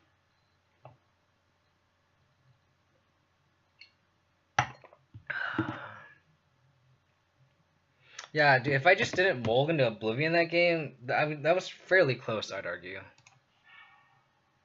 I'll bottom that. I already have a 2-drop. I need a 3rd land. That's what I need. 8 viewers, thanks for joining. Appreciate you guys watching. Man, I'm putting that Turbo Aether Vial every fucking game. It's insane.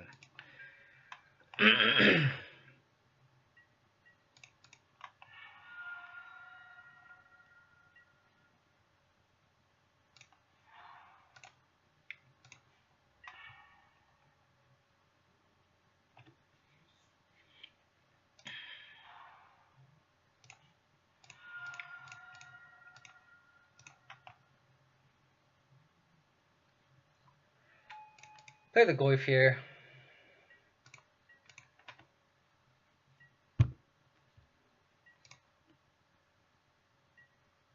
I really need a land, an untapped land. Ooh, comes Thought Knot. Another Aether Vial. That was a good draw too.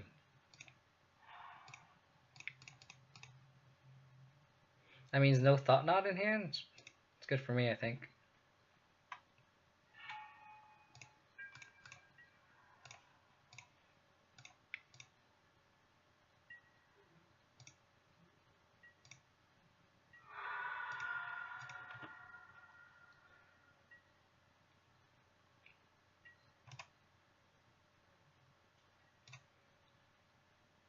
I mean, Lingering Souls is a great answer to Mirren Crusader 2.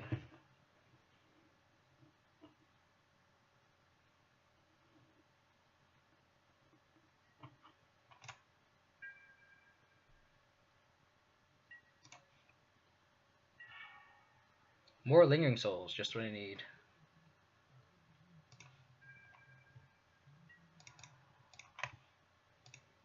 See what my opponent does here.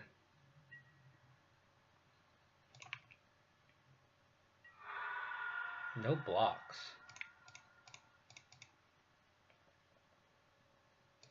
Just play the souls in my hand. Makes it a little bit more mana efficient.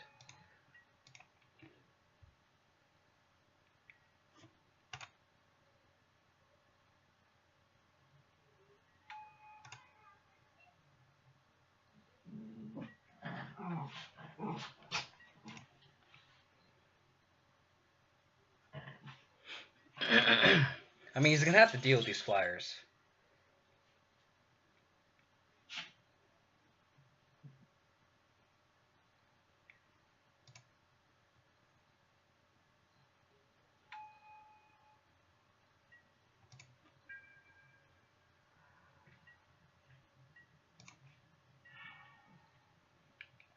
Maelstrom Pulse.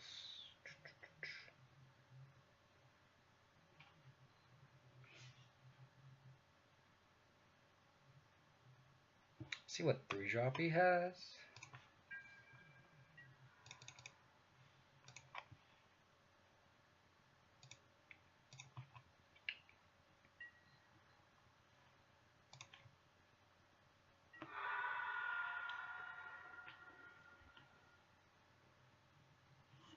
I think I hold Decay here.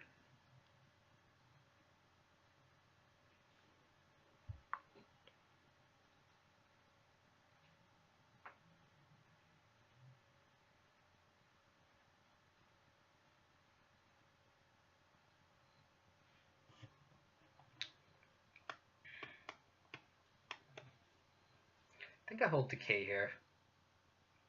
Or, I mean, the other line is I can flashback souls and then just have a 2-turn clock. That's actually not a bad idea either.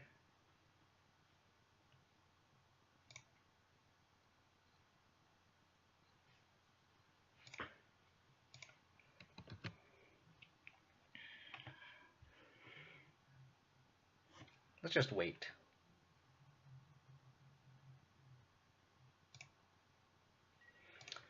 I think waiting here is better. Because if he has like Eldrazi Displacer, I want to decay that so he doesn't kill all of my tokens. Ooh. Okay.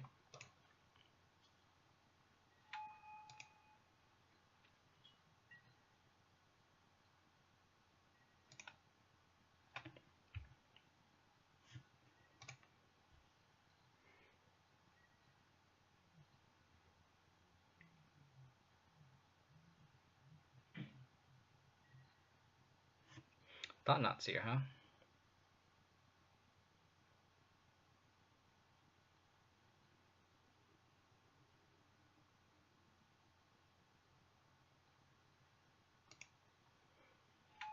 I think I decay the Thalia here.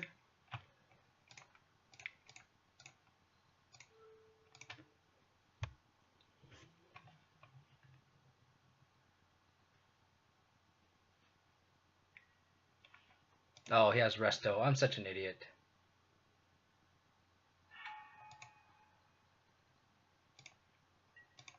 God damn it.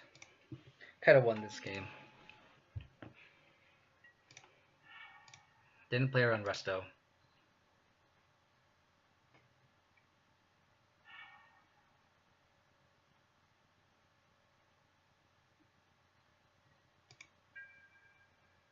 Guess I could have pulsed the vials last turn, but Guess that should have been the line I should have taken, is pulse the vials.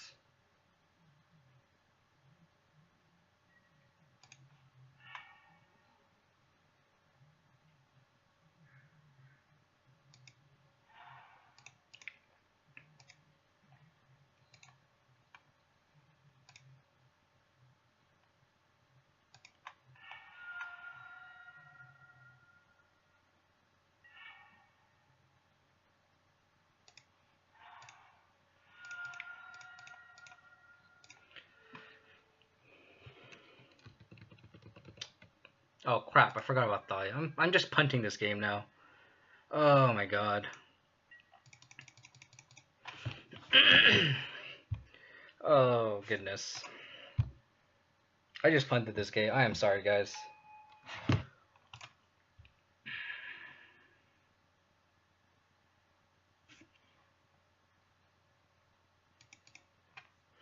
I should have pulsed the vials that turn.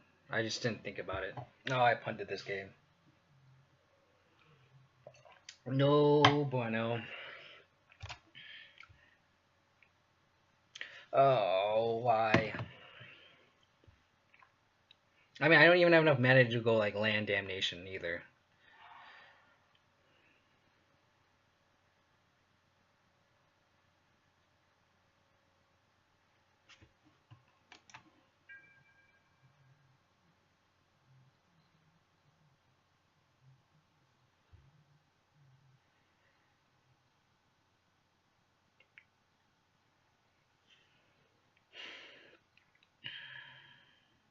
Yeah, I just punted this game.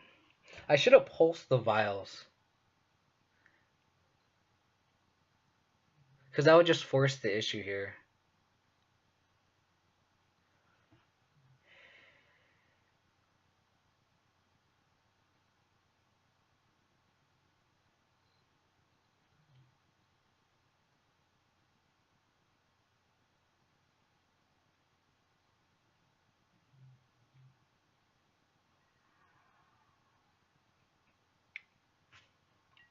Take the hit.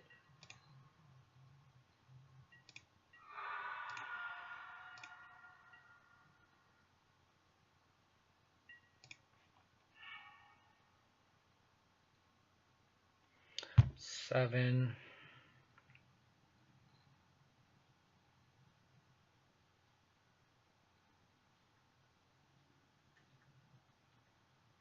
I think he's gonna cast Liliana here and just hope to time walk them.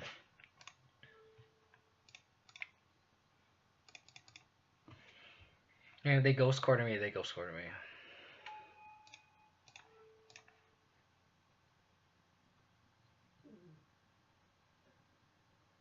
It goes my Goif too, so now let's attack this token for some reason, but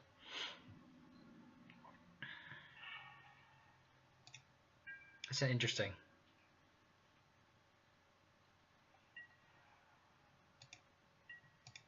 God, that restoration angel just cut off my line there.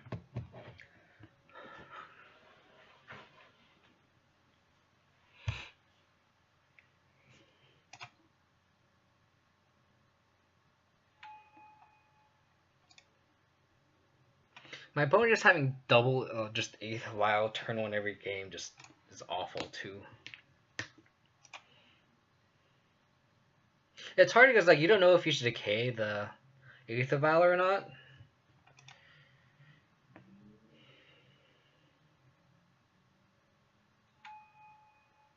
Yeah.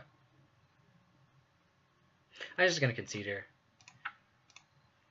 I don't think there's any way I'm gonna win this game. Man, that was just a punt of all punts. Sorry, guys. That was just not acceptable on my part. I feel like that was winnable too. I mean, that game too, I mulled into 4. If I just didn't mull into Oblivion that game, I feel like I had a shot too. I mean, he had double Mirror Crusader, but I don't know. Hope the 5-0 dream's gone, but still 2-1 here, so it's still pretty good.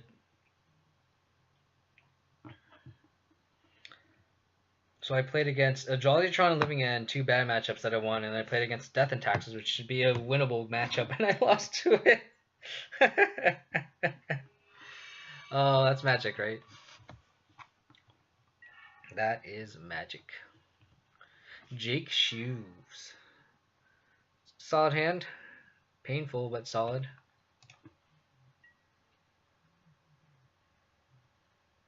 Not burn. Affinity.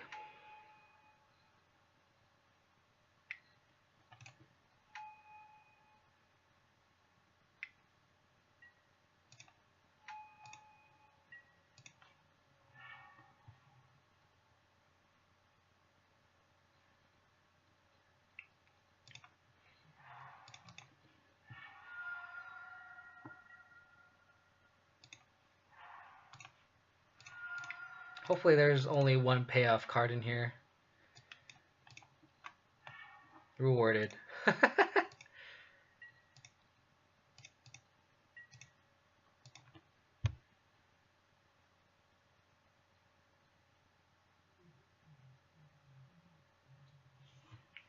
Oh, the old Affinity. I haven't played against Affinity Online in a while, actually.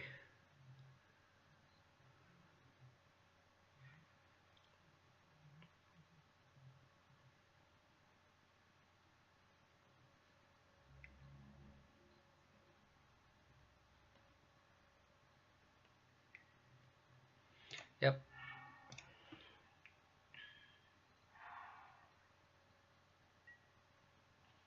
Yep.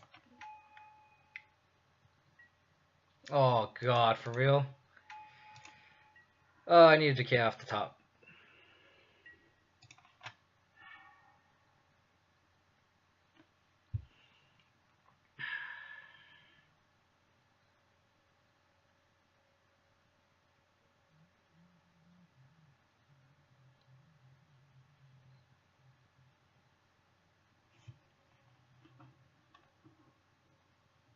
So I'm pretty dead here.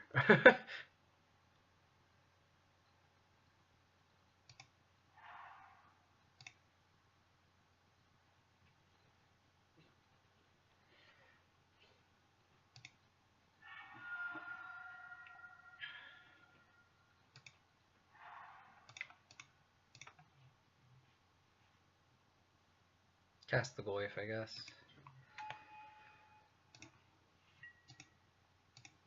I need Lingering Souls here. Like, the next top deck needs to be Lingering Souls, and then I can pitch it with Brutality and then cast it. Yeah, that's a big boy.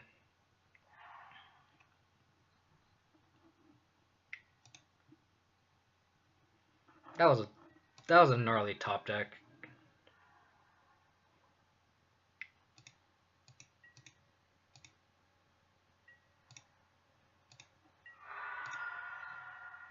I need a Lingering Souls here. To start.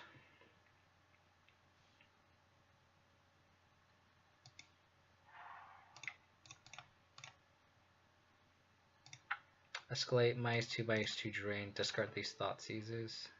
Take out the Pest because it deals the most damage. Drain here. Discard my Thought Seize.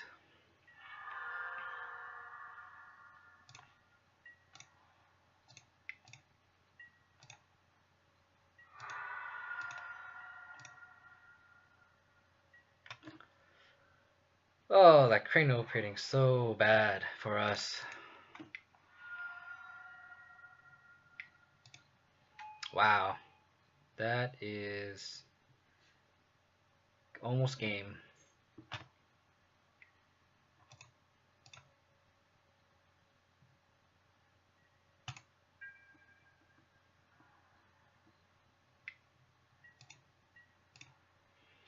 Ah.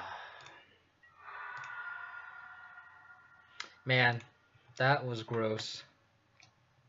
So I guess if any taking out these Thoughtseize because losing life is pretty bad. A generic explosive and damnations are good answers to S champion. So anything that deals with S champion is pretty important. Golgari Charm, swept at the little 1/1s. Collective Brutality is pretty good. I take out Tireless Tracker because the clue token generating is kind of against the Stony Science plan. Of course, I gotta bring Stony Science. um, 3 Thoughtseizes, 2 Trackers, and then I don't like Veils in this matchup. They more often than not they have like an Ornithopter or like a Memnite to sacrifice. And then the last slot I round up with is a Fulminator Mage. Manlands can become a problem in this matchup, so I like to board that in here. This has Lingering Souls and a Grim Flare, so I'll keep it. No Stony Science, but can't mulligan aggressively with Stony Science when you have a nice functioning hand with Lingering Souls, because Lingering Souls can win the game in this matchup too.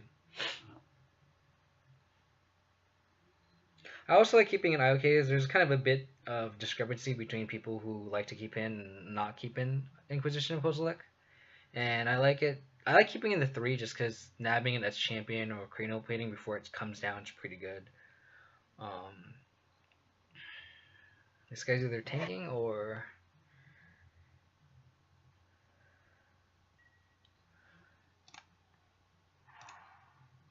You also have to play around Blood Moon, which is something to keep an eye on.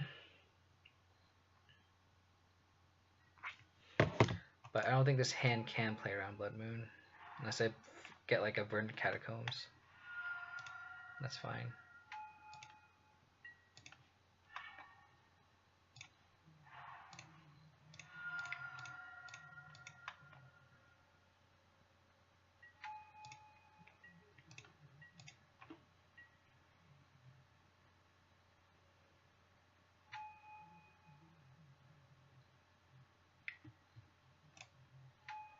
Steel Overseer.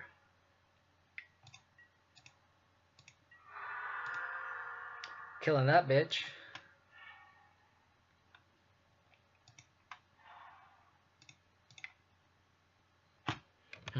Let's see. Let's attack.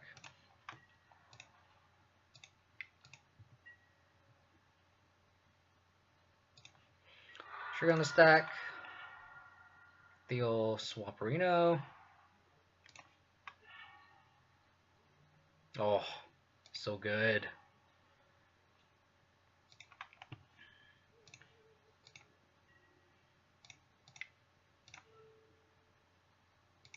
Path the Steel Overseer. And then just play the other Grim Flare. It deals the most damage, gets the most triggers for what we want.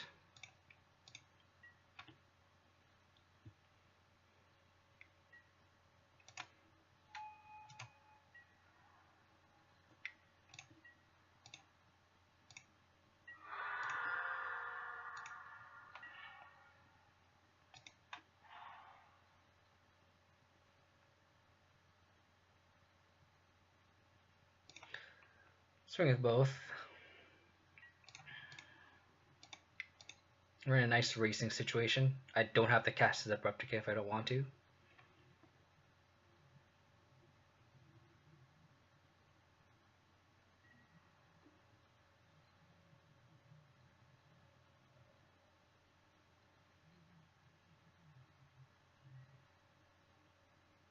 Wow.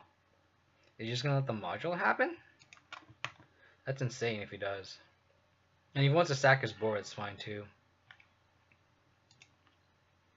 I mean, if he wants to do this trade, I'll take the trade here.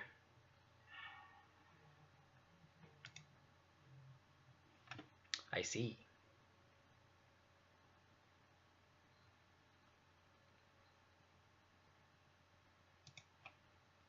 I think I'll let this happen. Because my Grim Flare just gets huge now.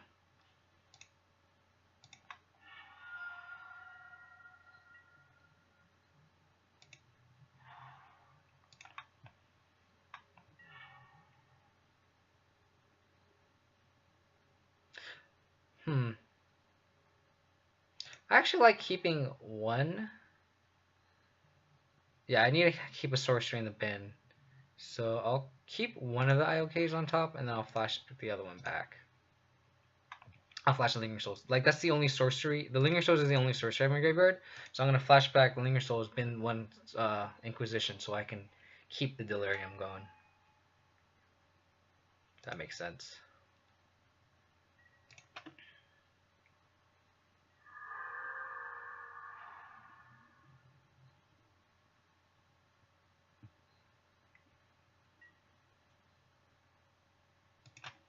Okie doke.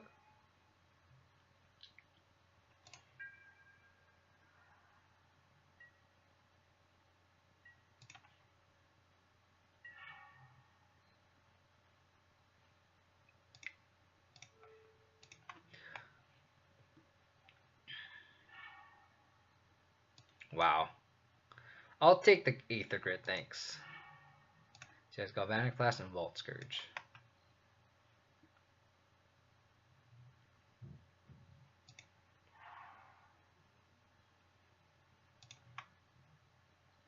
I don't think I can take attack with a Grimflare here. Because I don't want to blow this Vault Scourge up. So I'm going to attack with...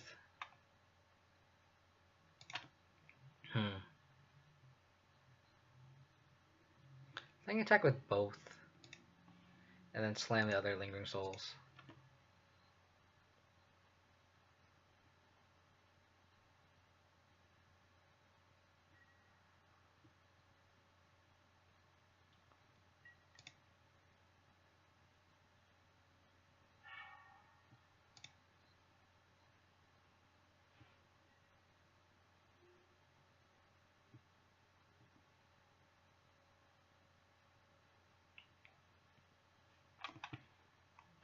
I think I'm okay with just decaying the Vault Scourge here.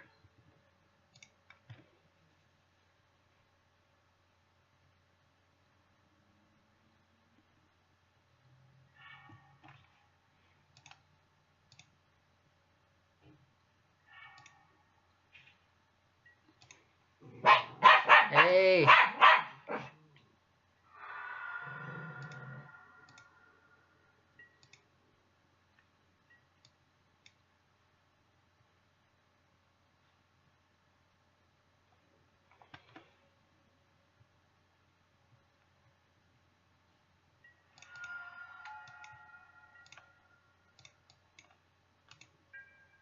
Maybe attacking was too aggressive there.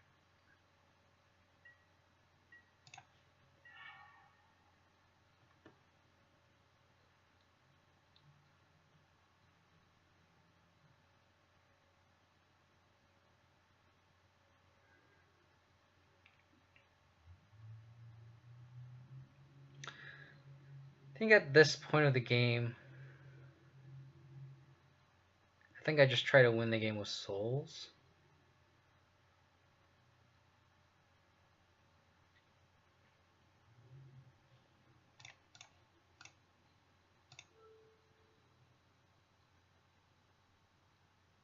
It's a pretty aggressive line, but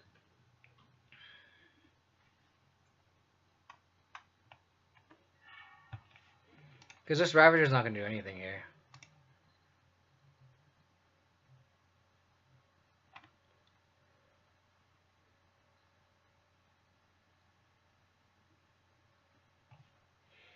Sorry, it's getting dark in my room. Let me, after I attack here, I'm going to turn on the lights.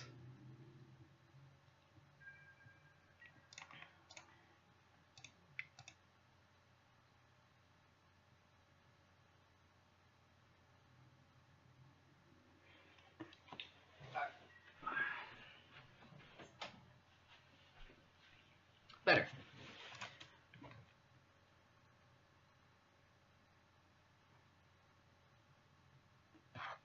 So he has one known card, which is the Galvanic Blast in hand.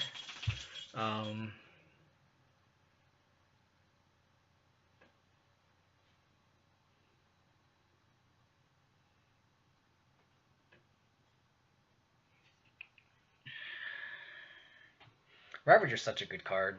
Like, that card makes Affinity happen for sure.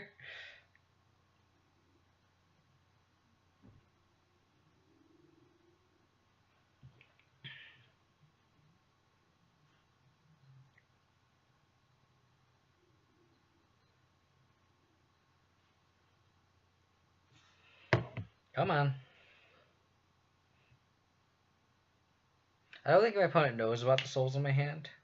Maybe that's why he's pondering.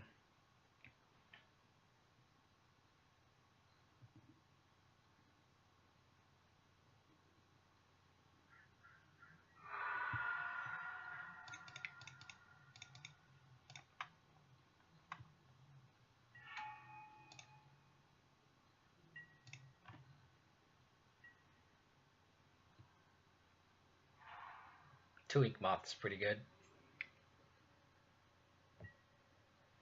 That's champion.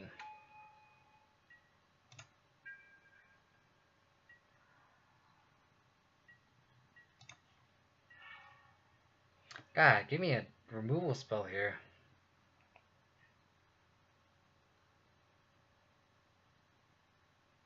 8, 10.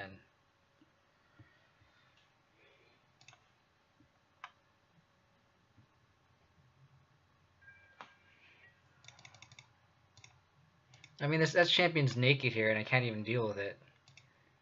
So it sucks.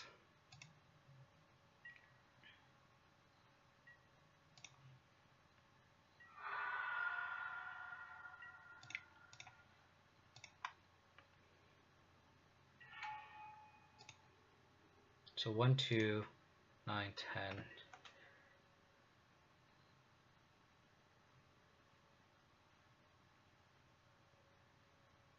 So Siege Rhino off the top would win the game. Another Edge champion.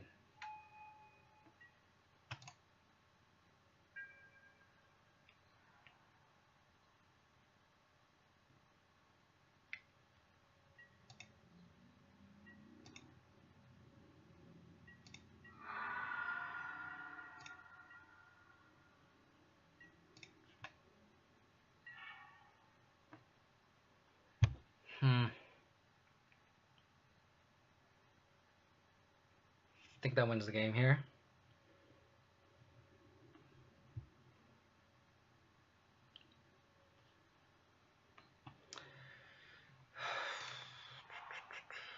One, two, 1, 2, 3. 1, 1, 2, 3, 1, 2. Just double checking the math.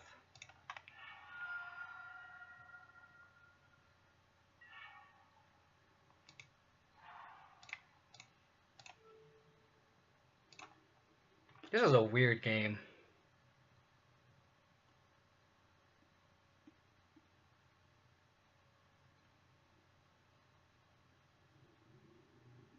This is definitely a weird game.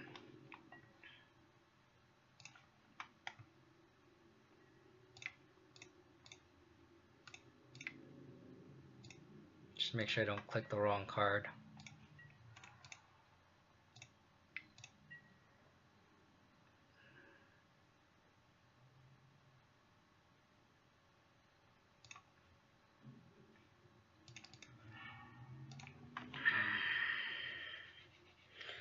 Alright. That game's a lot easier on the play. On the draw, it's a little bit more difficult, so we'll see how we do. I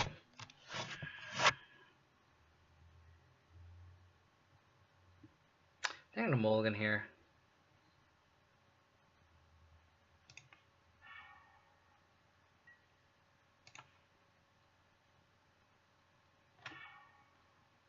I'll bottom that. Kind of want to mulligan with Stony Silence a little aggressively, but can't mulligan too much.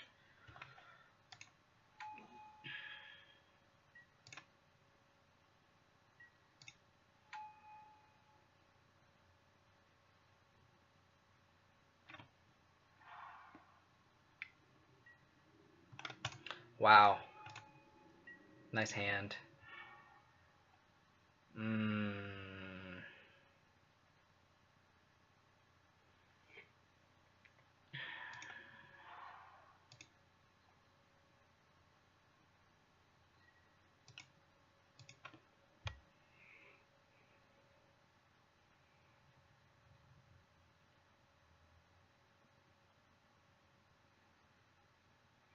That was a good draw, but can I capitalize on it? I'm gonna take a huge hit here.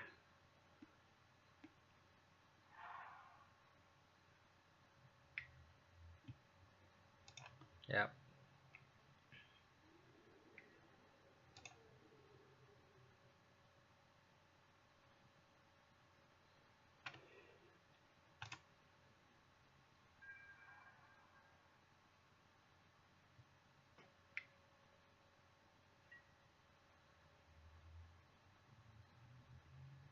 Huh.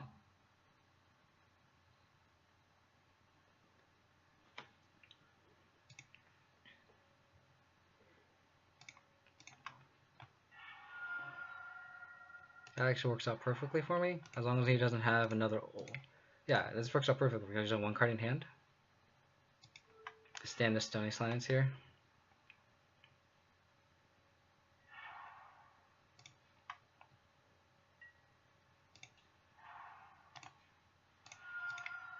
So I definitely need a third land on top here, and the coast is clear.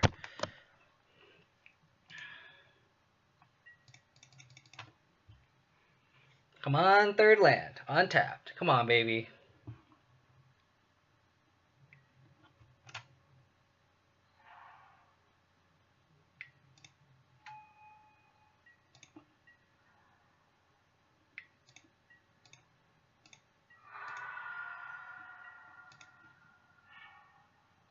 That's not a third land. Come on.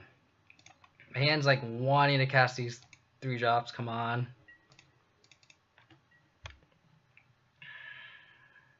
I just need a Fate as champion too.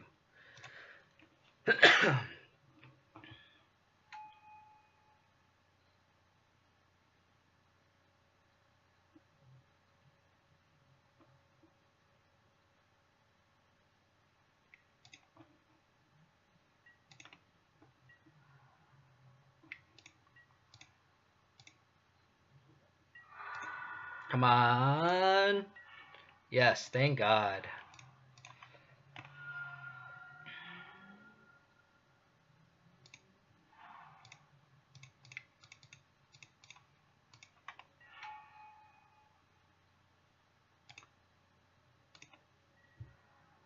Actually, hold off on. Oh, actually, I can actually safely swing a Goyf here. Because I'm afraid they can activate and put the counter. Or no, do I want to attack here? Because him putting it on the Ornithopter is a pretty big game here.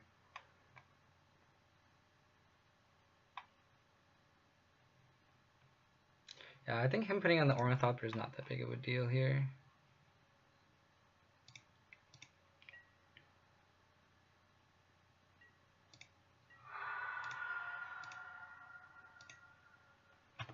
Just need a Faded that's champion.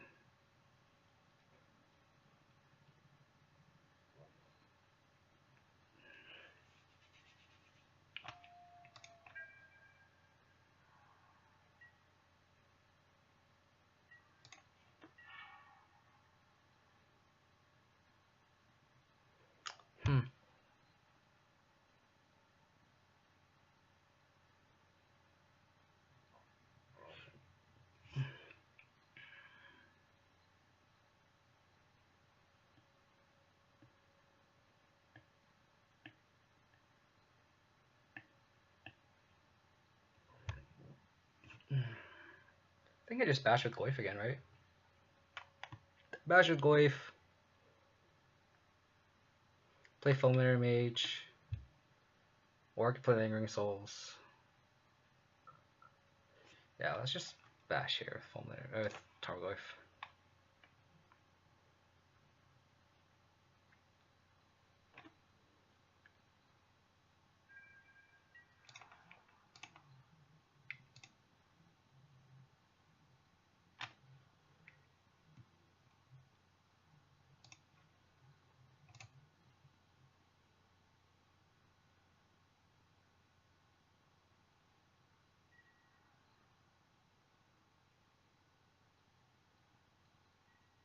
That's exactly what I wanted to happen.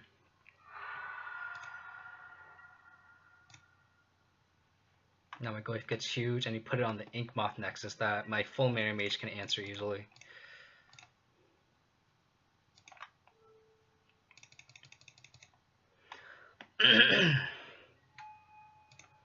Again, I just need a Fade as champion here.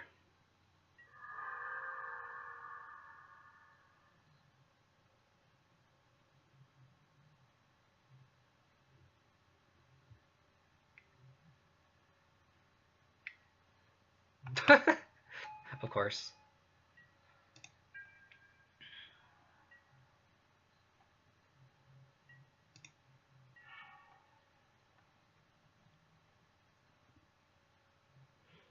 I mean, here I think I just bash with all. I have a free 2 points here with the Fulminator Mage. Now it just becomes a flat race.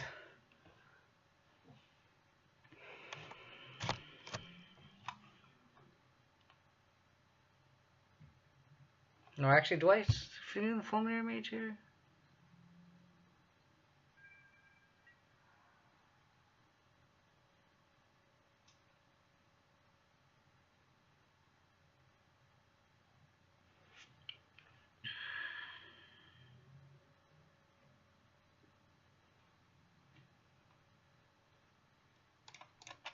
I think I just swing here. I think I need, because if he blocks my Fulminator Mage, that's pretty bad. And this kind of holds off a champion attack. This Goyf is just holding it off.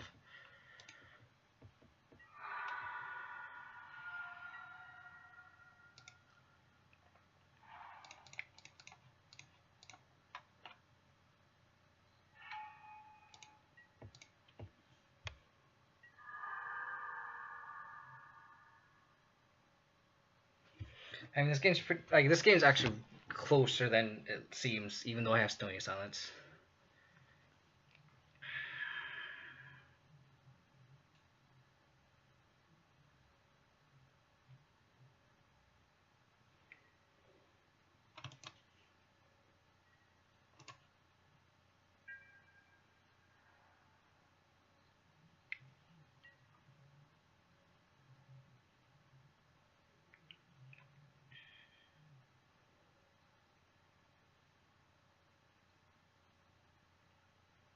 I think I just take him. Take 2 poison here. Go to 11. Not a big deal, I don't think.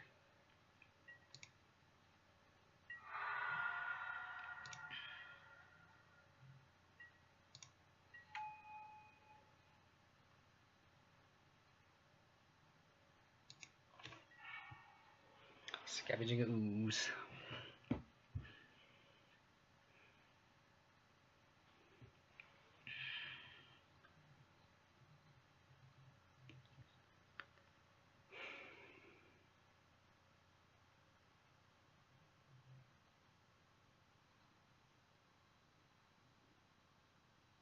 I think I just swing with Goyf here, actually.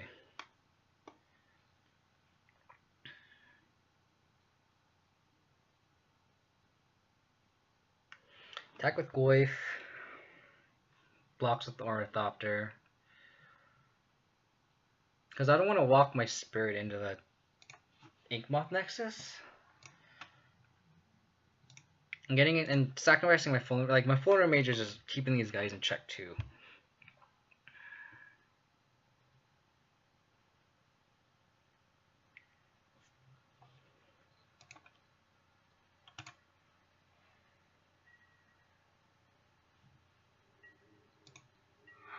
I mean, if he wants to shrink my Tarmogoyf, that's fine as well. I don't think I care too much.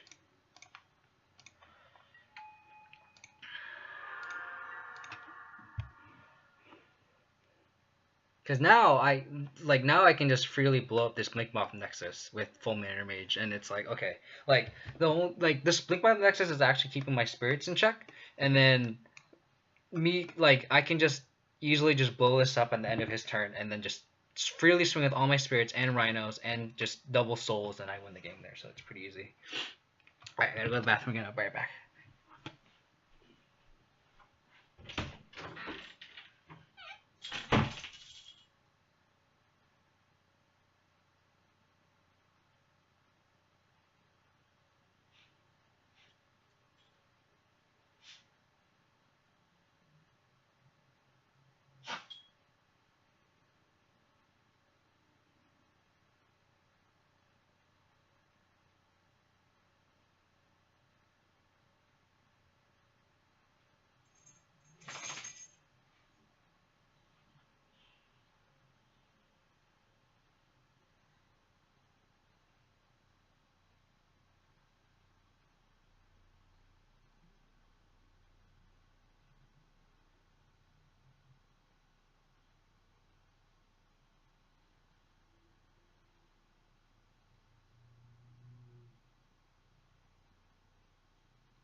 So I'm sitting pretty here. Currently 3-1. I'm liking where I'm at right now. Thanks everyone for joining me, guys. I really appreciate it. 6 viewers currently, I think, is what my phone's telling me. I appreciate you guys joining. Currently on Abzan. If you guys haven't been watching since the beginning of the stream, I beat Living End and oh god, what did I beat the first match? Oh, Eldrazi-tron. So I beat Eldrazi-tron 2-1, beat Living End, lost to Death and Taxes, and then just beat Affinity. So I'm feeling pretty good here. Any league that I go at least minimum 3 wins, I feel good at because then I just go infinite. If you guys like what you see, please subscribe to the channel. I'm at, I believe, 97 followers. Oh, 98 now currently. So I need 2 more and I get the big 100 followers. I've been pretty lacking on streaming, just been kind of busy with moving out with my girlfriend and stuff. So it's been difficult for me to stream. But when I do, I really appreciate you guys joining. Hope you guys are getting some good Abzan content. Hope you guys can learn from my punts. I've been playing this centralized list for a while. The only change I made was having the Golgari charm over the Flaying Tendrils that I had before. Playing against Death and Taxes and Affinity, I kind of wish this was a Flaying Tendrils. So we'll see. I like the versatility of the Golgari charm, but God, my hands have just been awful today.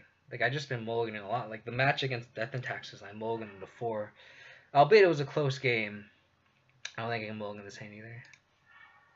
That's a good scry to the top. Play fetch land. Like that scry on top actually kind of makes me wish it was I was on the draw here. It just makes this fetch land super awkward. Steam Vents. Is it Storm? It's Storm. The IOK on top's a pretty good keep then.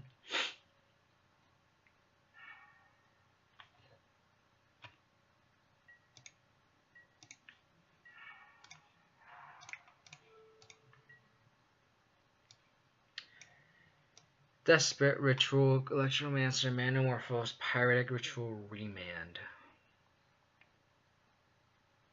I think you just take the Electromancer here. My hand's awful against Storm right now. Like I need like a 2-drop here. And if I draw a 2-drop next turn, then my hand is absolutely set for sure. But I think I just take the Electromancer. Because I think he can go off through my path. He kind of needs a 3rd land here. So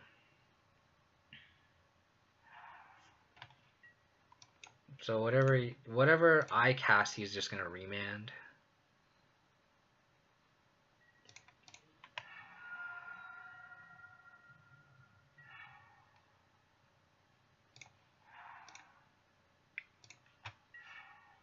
God, I don't need these souls in this matchup. I don't think I can play into his remand. It's just too awful.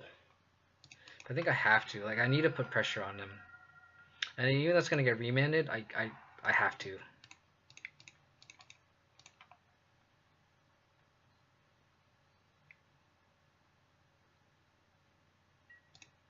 Yeah.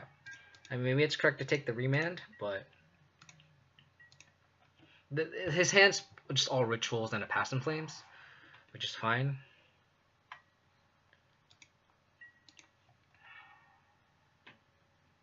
Thoughtseize.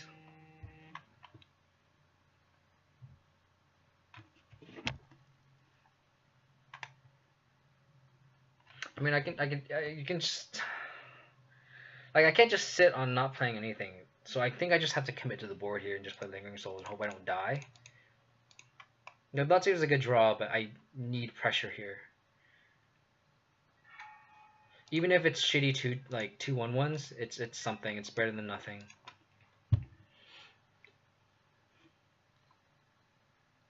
I mean, I could lose here. You just go desperate. or Pyretic, and then just gifts and given here. Like I'm playing to win here, and I'm playing to lose, and it's.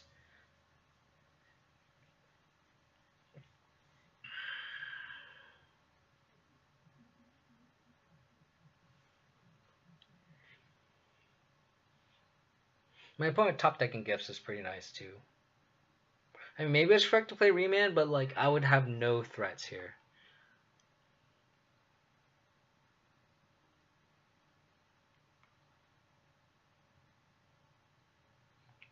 I mean, it doesn't matter what I give him.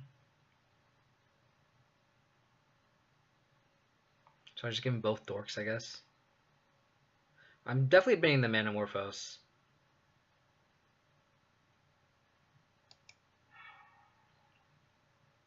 Because I don't want to give him any. Or I guess I gotta give him. No, it didn't really matter. Because he can just knock Strafara back. So I'll just give him both here. I don't think it matters. I think I definitely lost this game here. Because he just goes. Like he just goes off. I'm just gonna F6 and make him do it.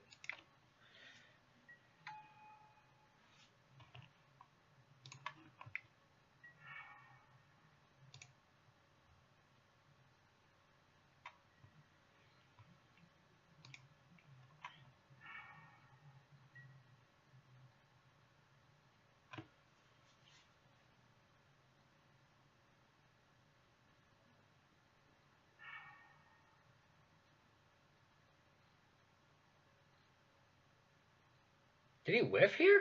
Why did he cast Stern Visions? Oh, never mind. I did the math wrong. Passive things cost 4, not 5. Yeah, so he just wins here.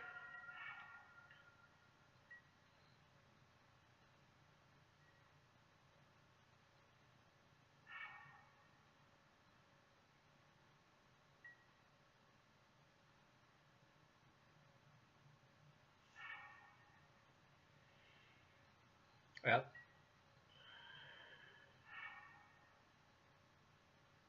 I'm just gonna make him go through the motions, but he has this game locked for sure. I mean, like I don't think I can hold up path here. Like I have to start applying pressure. Like he drew the perfect like gifts and given card draw there to win the game.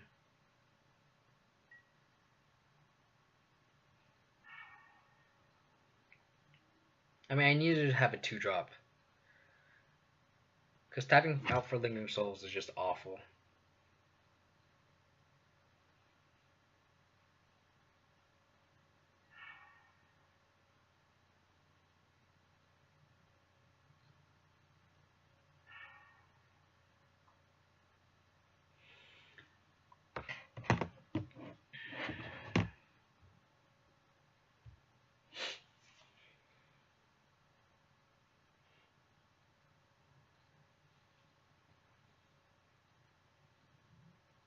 Just make him do it.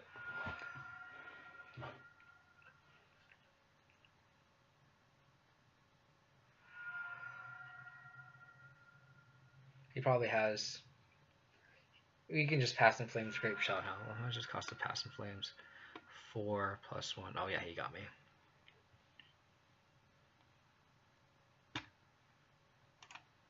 Yep. You got me, buddy. You got me. So in this matchup, Brutality is extra good here. Engine Explosives to deal with the Goblin tokens because they often go into the empty plan. I don't know if this version blends Blood Moon. The Blood Moon lists don't necessarily run Shivan Reef, so I have a feeling they aren't on Blood Moon, but this still handles empty the Warren tokens. And lately Storm has been running Pyromancer's Ascension, and this makes Golgari Charm a little bit more enticing.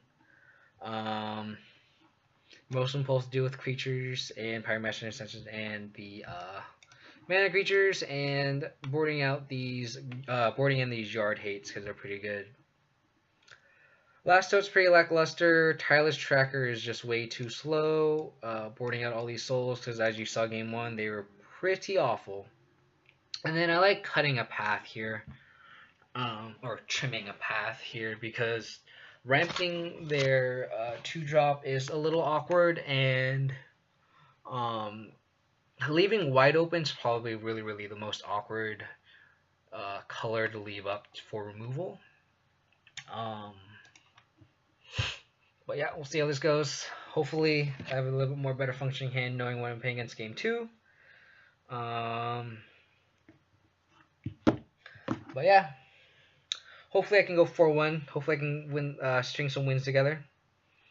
But yeah, who's the 6 viewers that are watching? I've been kind of cycling through viewers today. Hope you guys like what you see. Please follow my channel if you guys can. Appreciate it so much. Thanks for joining in with me. Sorry for the dark background. I can't really do anything with my lighting here.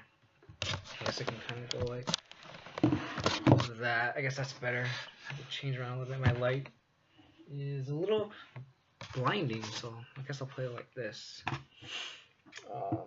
See, that's a little better. Yeah. Sorry, guys. Oh, here we go. Discard and a removal spell and Tarmogoyf. Solid start.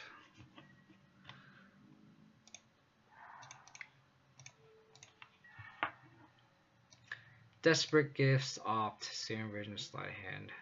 The most powerful card in this hand is Gifts Ungiven, so I'm just taking it.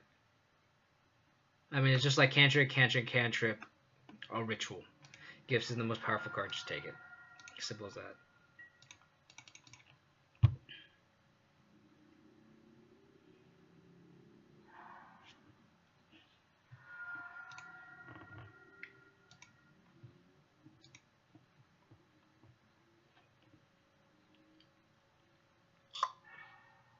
Top, bottom.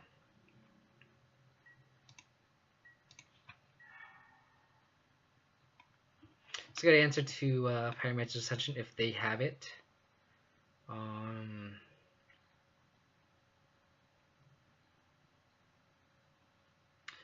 Just in case they do board a Lightning Bolt, I'm going to play the fetch land here.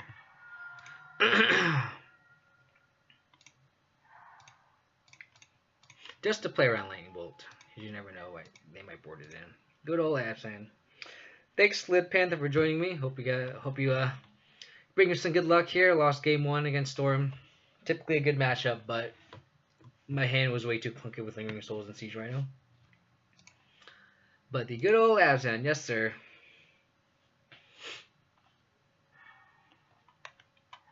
Top.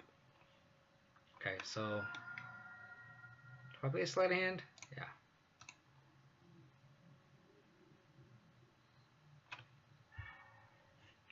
What do I need here? Maybe another discard spell. Tarmogoyf's a good draw here too. More pressure against my opponent.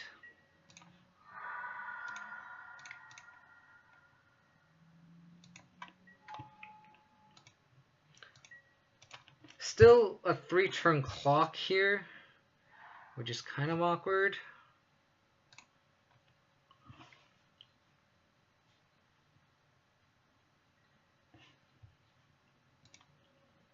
Ouch. Yep. I mean, at least he's tapped out, so he can't take advantage of this Pyromancer's Ascension.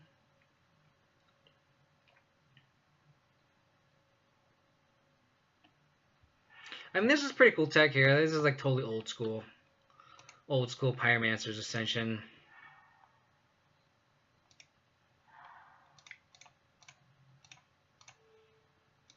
This also makes my Goyf pretty ginormous here.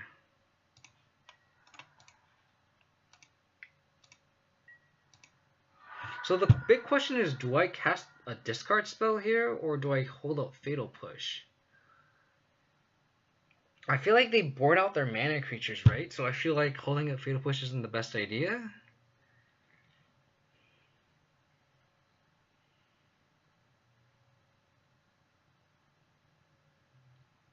I know one card out of 5. So the worst he can do is just go off. The worst case scenario I can see is, I think I cast Discard Spell, because I think if he just goes Pyromancer Ascension and just goes off with it, I feel like that'd be the worst case scenario. Let's see how it goes. Saber, Desperate Brawl.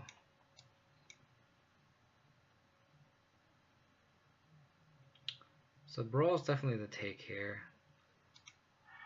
So I guess it doesn't really matter if I had pushed. I mean, push might have been better.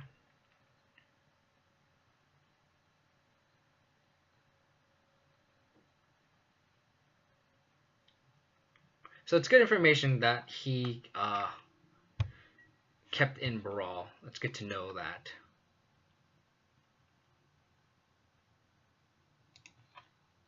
I mean, I could easily die here too. And I did not. Thank God. Alright. Good old Storm.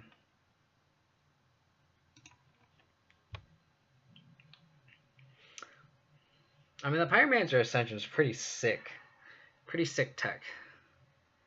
But good old Maelstrom Pulse got my back here for sure. Growing my Goifs too. It's a good draw. A good hand. Good hand. I can go Thoughtseize, play a land, Tarmogoyf.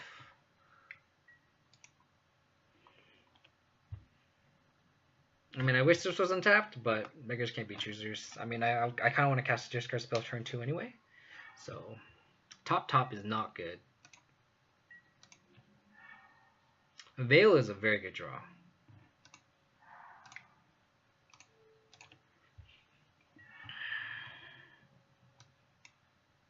Serum Visions, Remand. Ritual, Metamorphose. You kept the card on top.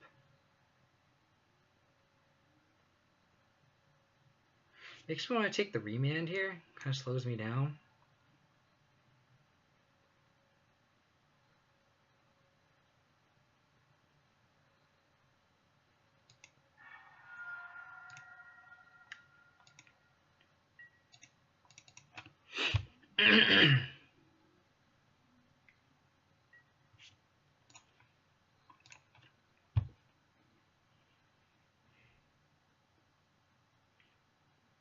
So he drew the 2 cards that he topped with the first Serum Visions.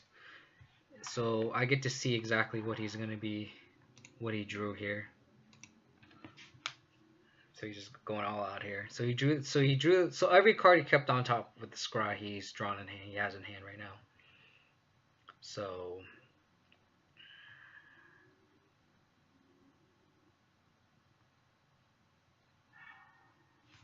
bottom top.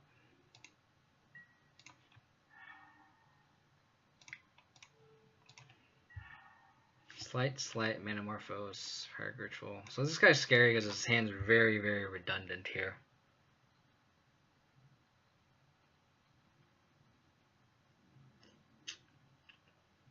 I think I just take the Slight.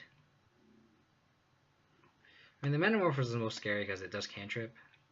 The Sleight of Hand just digs him very far.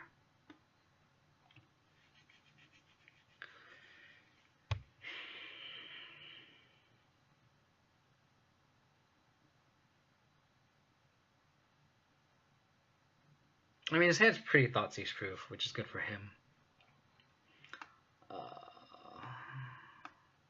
I kind of just want to take the Slight here.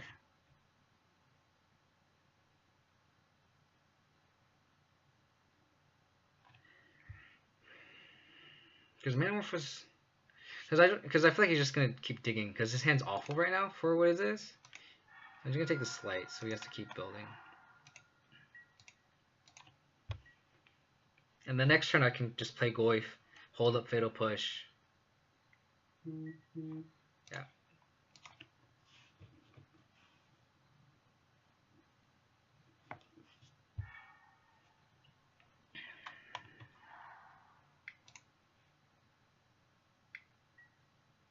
That's fine.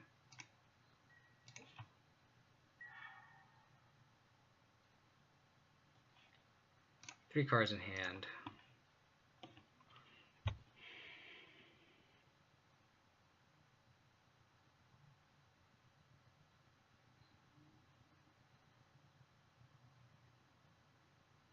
I'm definitely Golgari Charming here. It's just a matter of do I want to hold up Fatal Push or not.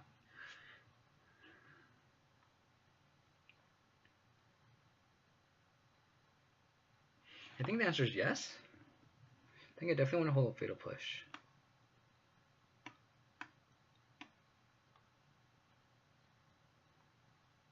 I think it's very hard for him to go off. So he goes land, ritual, ritual.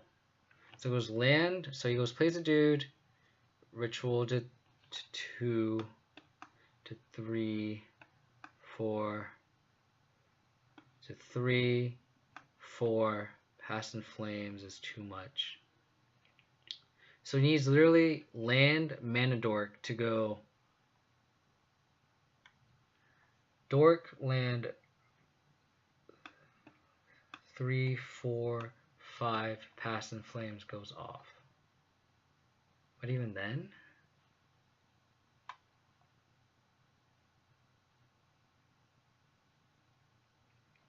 No, I think I still hold a Fatal Push.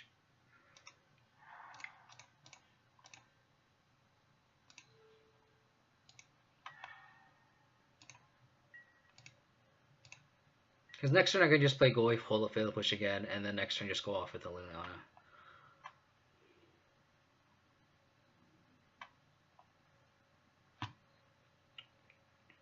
I think I got too greedy game 1 and got punished, so let's...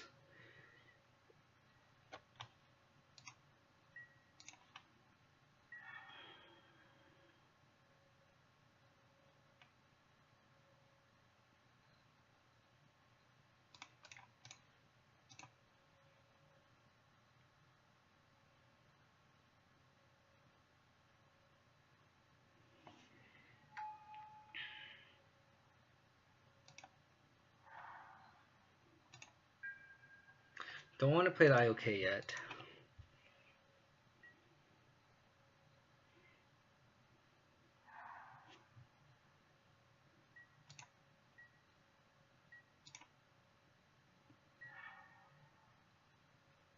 It's a good draw.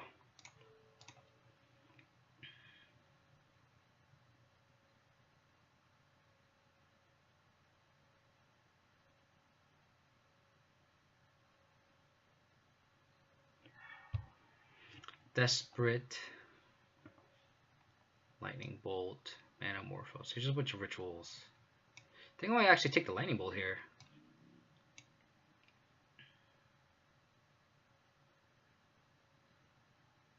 So my Grimflare is live.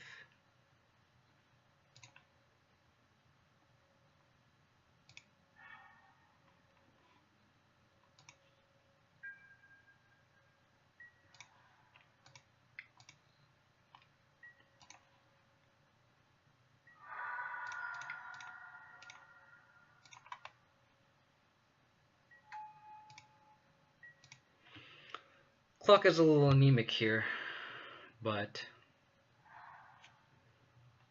get to know he top decked that Steam Vents.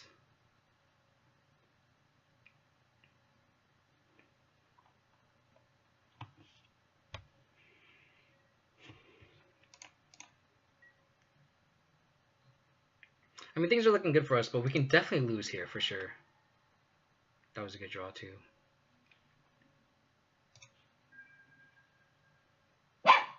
Hey, quiet.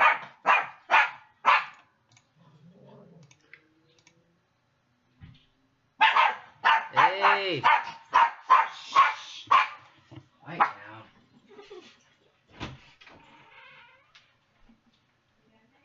I'm almost done.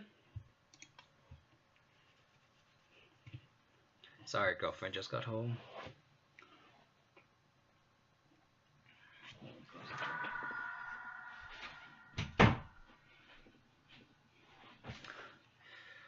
Hopefully this trigger hits something pretty good.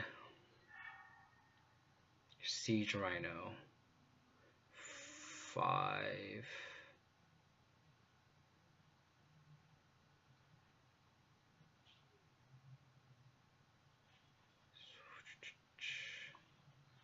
Definitely been in a land. Trying to figure out if this Siege Rhino is lethal here. Let me do the math. Sorry guys. So 4, 7, 8, 9, 10. 4, 7, 8, 9. 4. So 4, 8, 10.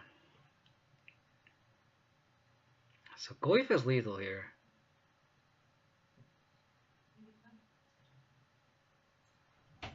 Yeah.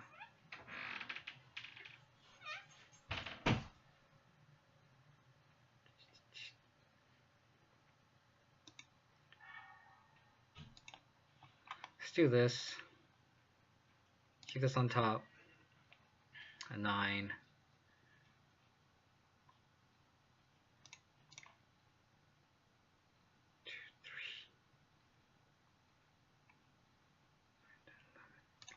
This puts lethal and plays around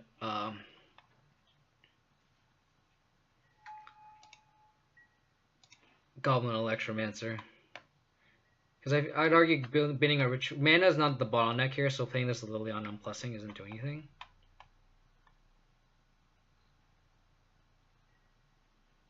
So now he's just digging here. Him digging with Manamorphose for start is a good indicator here.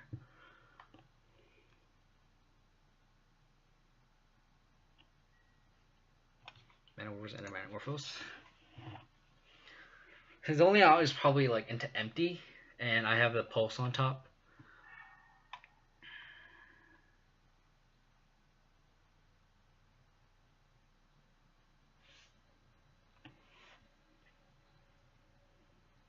Yep. Got there, 4-1.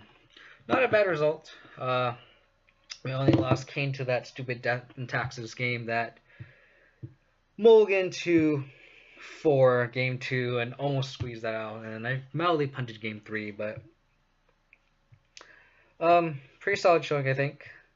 Like I said, Abzan is still arguably pretty good. But yeah, 4-1, not a bad finish. Like I said, Abzan's still viable, man. People are saying Abzan is dead, but with Bloodbraid Elf and Jace and blah blah blah, and I'm like, nah, dude, Abzan's still a good deck. People, if anything, it's better that Abzan's Lust Plague is really a little bit more under the radar. People aren't sure what kind of Abzan deck we are playing, so us being under the radar arguably makes us better. It's kind of like the affinity effect. The less good affinity is, the better it actually is, which is kind of a catch-22. The less good affinity is, the less prevalent it is in the meta, less cyber hate for affinity like Stony Silence, which makes the deck better. It's not that much of the case because like most of our cards kind of overlap with Jund, but overall it's good. Good finish. We beat Eldrazi, beat Living End, lost to Death and Taxes, beat Storm, and I beat one more. I don't remember what it was. What was this guy? I think.